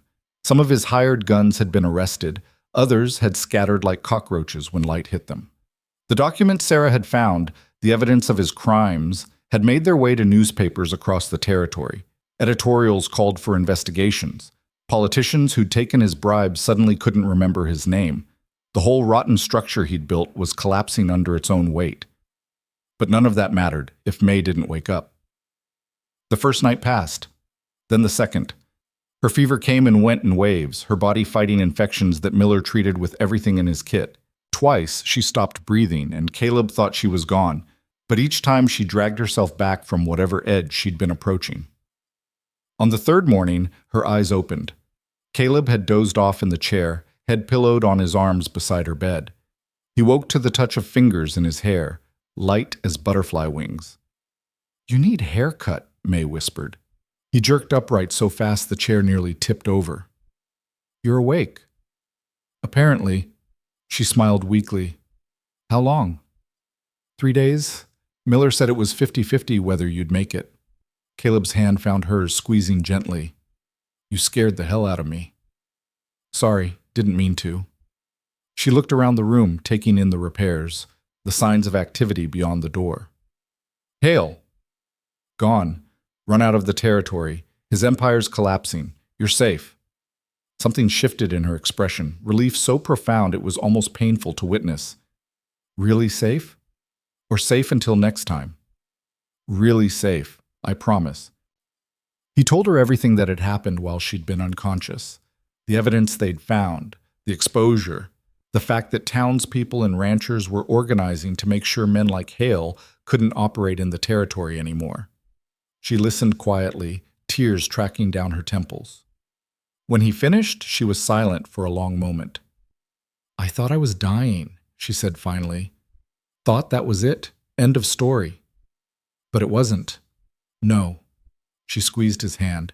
You wouldn't let me go. I could hear you talking, even when I couldn't respond, telling me about wildflowers and dumplings and all the work we still had to do. A smile ghosted across her lips. You're very bossy when someone's dying. You weren't dying. I wouldn't allow it. See? Bossy. She tried to sit up, gasped at the pain, fell back against the pillows. How bad is it? Bad enough. Miller says you'll heal, but it'll take time.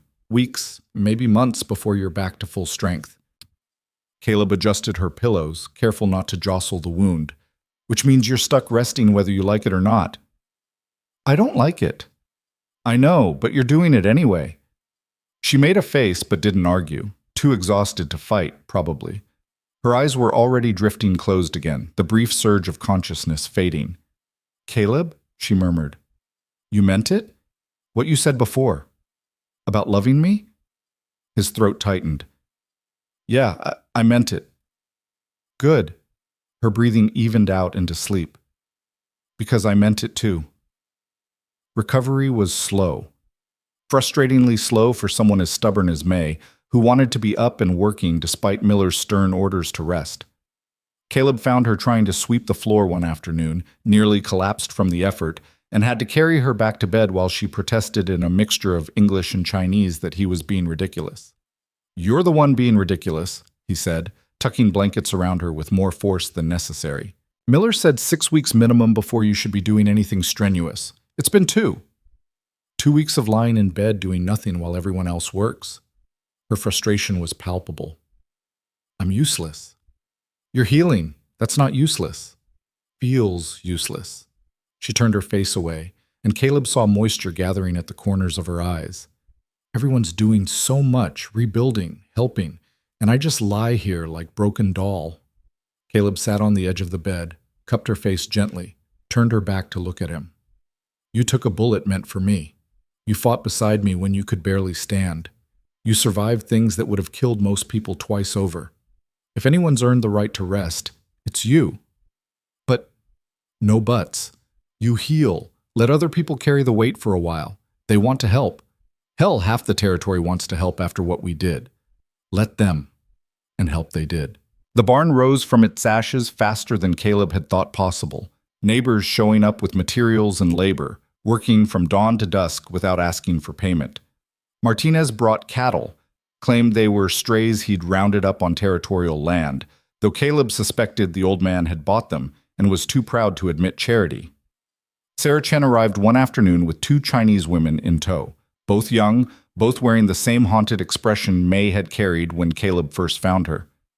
They were in Hale's establishment, Sarah explained quietly, while the women waited outside. When his operation fell apart, they had nowhere to go. I thought maybe May could talk to them, help them figure out what comes next. May was sitting up by then, still weak but alert. Her face transformed when the women entered, recognition and compassion softening the edges that pain had sharpened.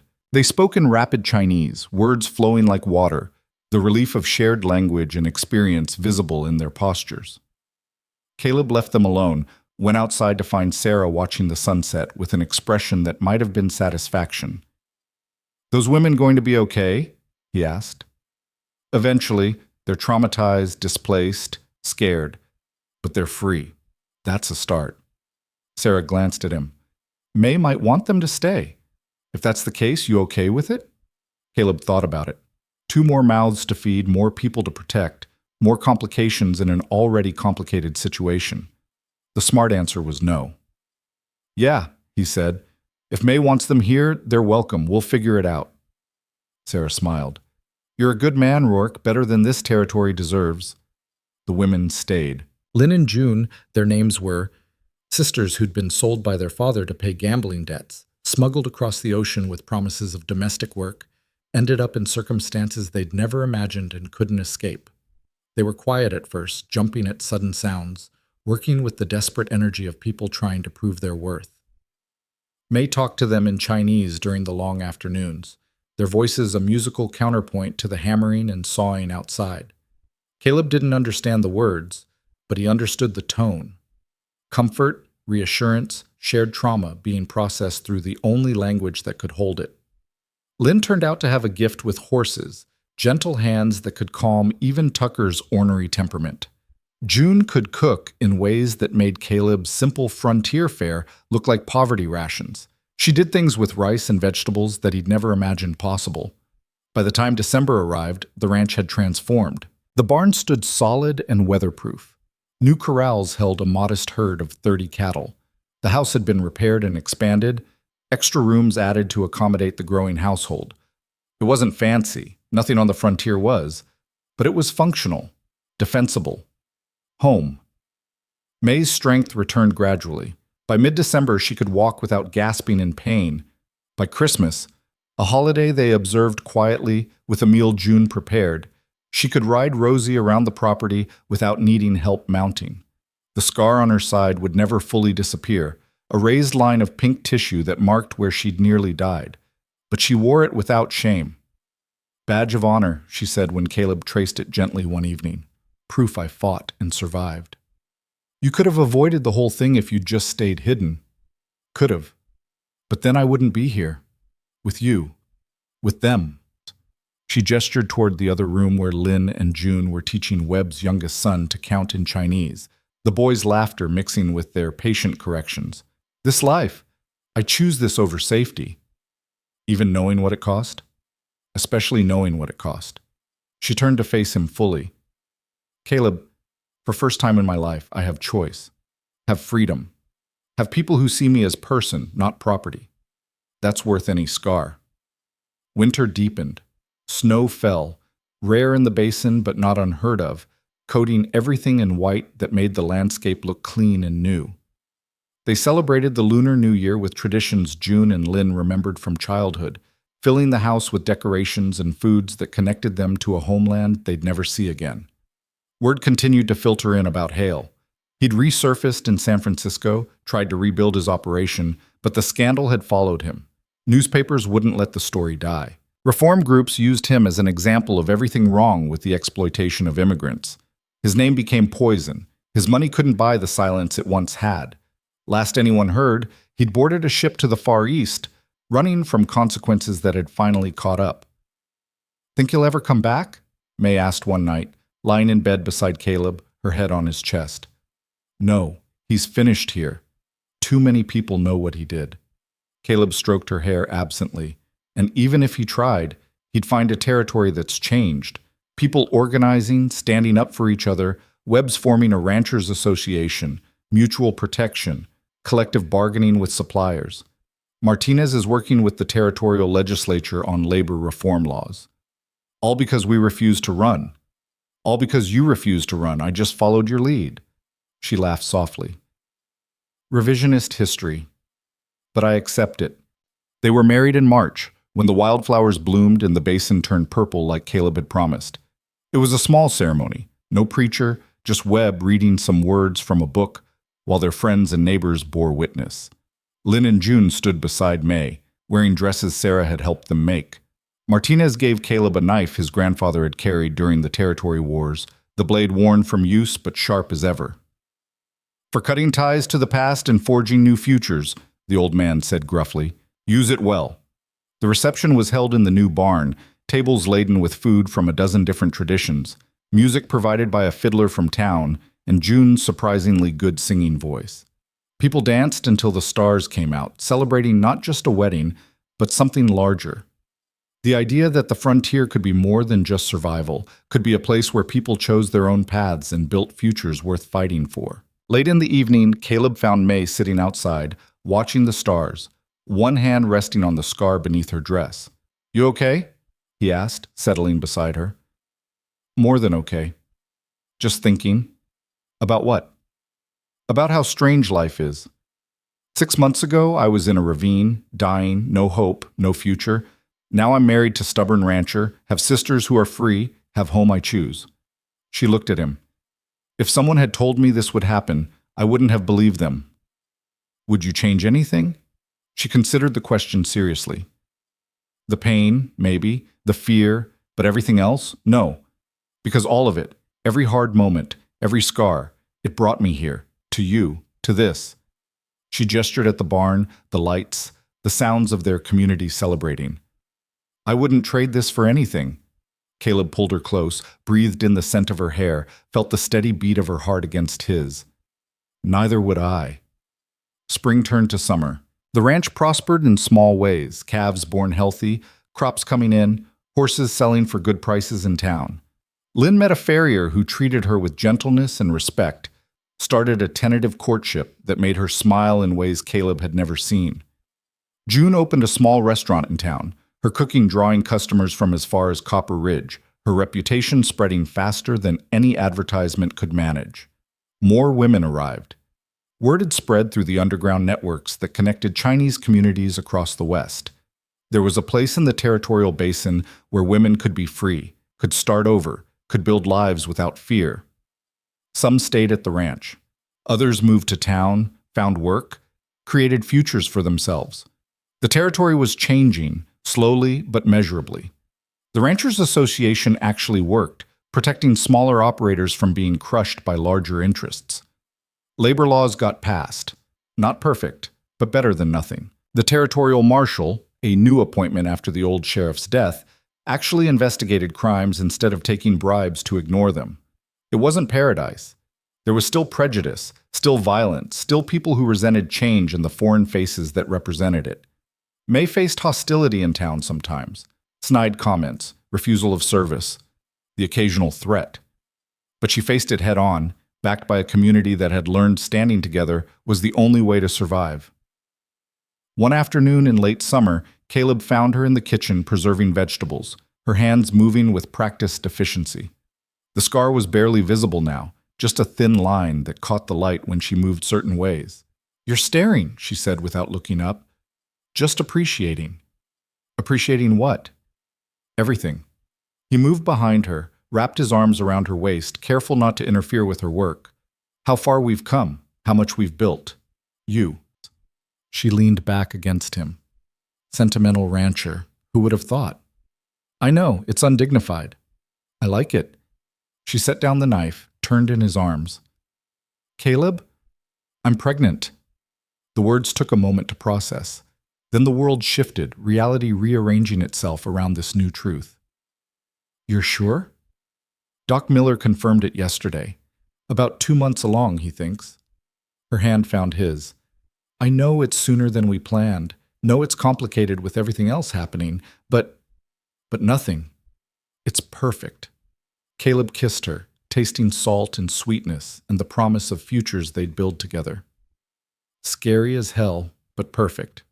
She laughed, the sound bright and unguarded. "Yeah, scary and perfect. That's us."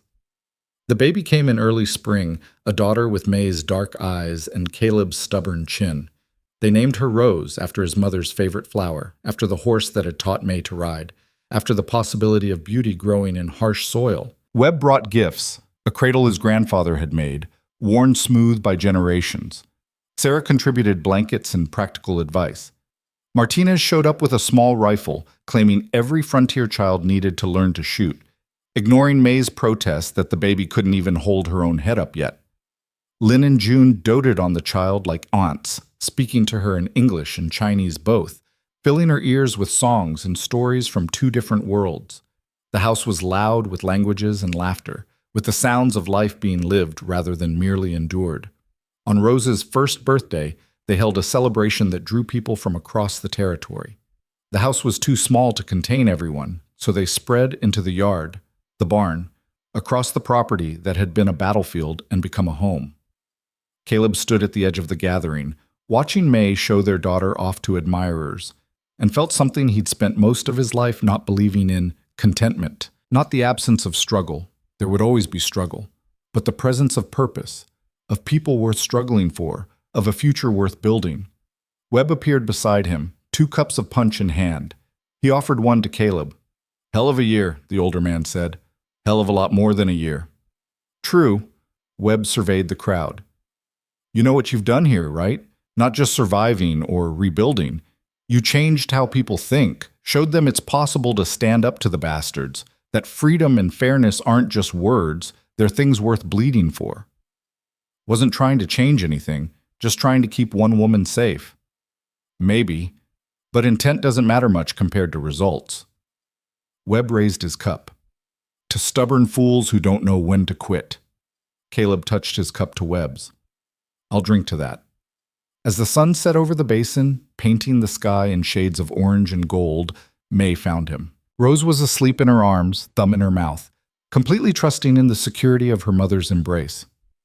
"Beautiful night," May said softly. "Yeah, it is. You think she'll understand someday? What it took to build this? What we fought for?" Caleb looked at his daughter, so small and perfect and unaware of the violence that had preceded her birth. "I hope not. I hope her life is so peaceful she can't imagine why anyone would need to fight. But if she does need to fight, then we'll teach her how, just like you taught me." He wrapped his arm around May's shoulders, pulled her close. "We'll teach her to choose, to stand up when it matters, to never accept that cruelty and injustice are just the way things are." May leaned her head against his shoulder. "Big lessons for little girl. She's got time to learn, and good teachers." They stood together as darkness fell, watching their community celebrate, watching the life they'd built from ash and blood and stubborn refusal to surrender. The wind still blew across the basin, but it felt different now, less harsh, less punishing. Or maybe it hadn't changed at all. Maybe they'd just learned to stand against it. Either way, they were standing, together, and that was enough. The ranch continued to grow over the following years, not dramatically, but steadily. More land acquired, more buildings constructed, more people who found sanctuary there. It became known throughout the territory, a place where the broken could heal, where the hunted could hide, where anyone willing to work and contribute was welcomed regardless of where they came from or what they'd survived. Caleb and May had 2 more children, a son who inherited his mother's quick mind and his father's quiet determination, and another daughter who showed early signs of being even more stubborn than both parents combined. Rose grew up bilingual, equally comfortable with ranch work and the traditions June taught her, a child of 2 worlds who belonged completely to neither and somehow belonged to both. Hale never returned. They heard he died in Hong Kong from fever, alone and unmourned. The empire he'd built was carved up and sold off, his name becoming a cautionary tale rather than a source of fear. His hired guns scattered to other territories, other wars, leaving behind only the scars they'd inflicted. Webb lived to see his grandchildren grow up, passing away peacefully in his sleep at age 73. Martinez followed a few years later, ornery and arguing until the very end. Sarah Chen outlived them all, running her ranch into her 80s, a testament to frontier toughness and sheer refusal to quit. The women who'd found refuge at the ranch, Lynn, June, and dozens of others over the years, built lives that would have been impossible anywhere else. Some married, some didn't. Some stayed in the territory. Others moved on, carrying with them the knowledge that freedom was possible, that they could choose their own paths. And through it all, Caleb and May remained constants, partners in every sense, building, fighting, loving, surviving. The scar on her side faded to a thin silver line. The lines on his face deepened from sun and work and time. But what they'd forged in that first terrible year, the bond built from defiance and shared suffering and stubborn hope, never weakened. On their 20th anniversary, they rode to the ravine where Caleb had found her dying. It looked different in daylight, without blood and desperation coloring the view, just a dry gully and a harsh landscape, remarkable only for what had happened there. "Do you ever think about that day?" May asked, sitting her horse with the confidence of 2 decades' practice. Wonder what would have happened if you'd ridden past instead of stopping. Every day, Caleb admitted, but not wondering what would have happened, grateful I didn't. Even knowing all the trouble it caused? Especially knowing. He looked at her, gray threading through her dark hair now, lines at the corners of her eyes, strength in every line of her body that had nothing to do with youth and everything to do with survival. You made my life complicated, dangerous, impossible sometimes. Should I apologize? No, because you also made it worth living, made it mean something. He reached across the space between their horses, took her hand. I was just surviving before you. After, had purpose, had future worth fighting for. She squeezed his fingers. You saved my life that day. And you saved mine. Just took me longer to realize I needed saving. They sat in silence, hands linked across the divide, two people who'd found each other in the worst circumstances and built something beautiful from the wreckage. Finally, May spoke. We should go back. Rose is making dinner, and you know she'll burn it if we're not there to supervise. Caleb laughed. She gets that from you. She gets that from you? I was excellent cook before you taught me frontier ways. Revisionist history. Maybe, but I'm sticking to it. They rode back toward the ranch, toward the life they'd built together, toward a future that stretched ahead, uncertain but no longer frightening. The wind blew across the basin like it always had, but they rode through it with heads high, backs straight, together. In a land where survival was earned inch by inch, where mercy was currency few could afford, they'd found something more valuable than either, belonging. Not the kind given by birth or circumstance, but the kind forged through choice and defended through courage. And in the end, that made all the difference. The ranch sat in its basin as the sun set, smoke rising from chimneys, lights warming windows against the gathering dark. Animals secure in barns, children safe in beds. People who'd chosen each other, who'd fought for each other, who'd built something worth keeping from nothing but stubbornness and hope. It wasn't paradise. The land was still hard. The work was still endless. Prejudice and violence still existed in the world beyond their boundaries. But here, in this place carved from defiance and watered with blood, freedom meant something, choice meant something. And love, hard-earned, battle-tested, never simple but always true, meant everything. They'd survived, they'd fought, they'd won, and they'd done it together. That was the story, that was the truth, and it was enough.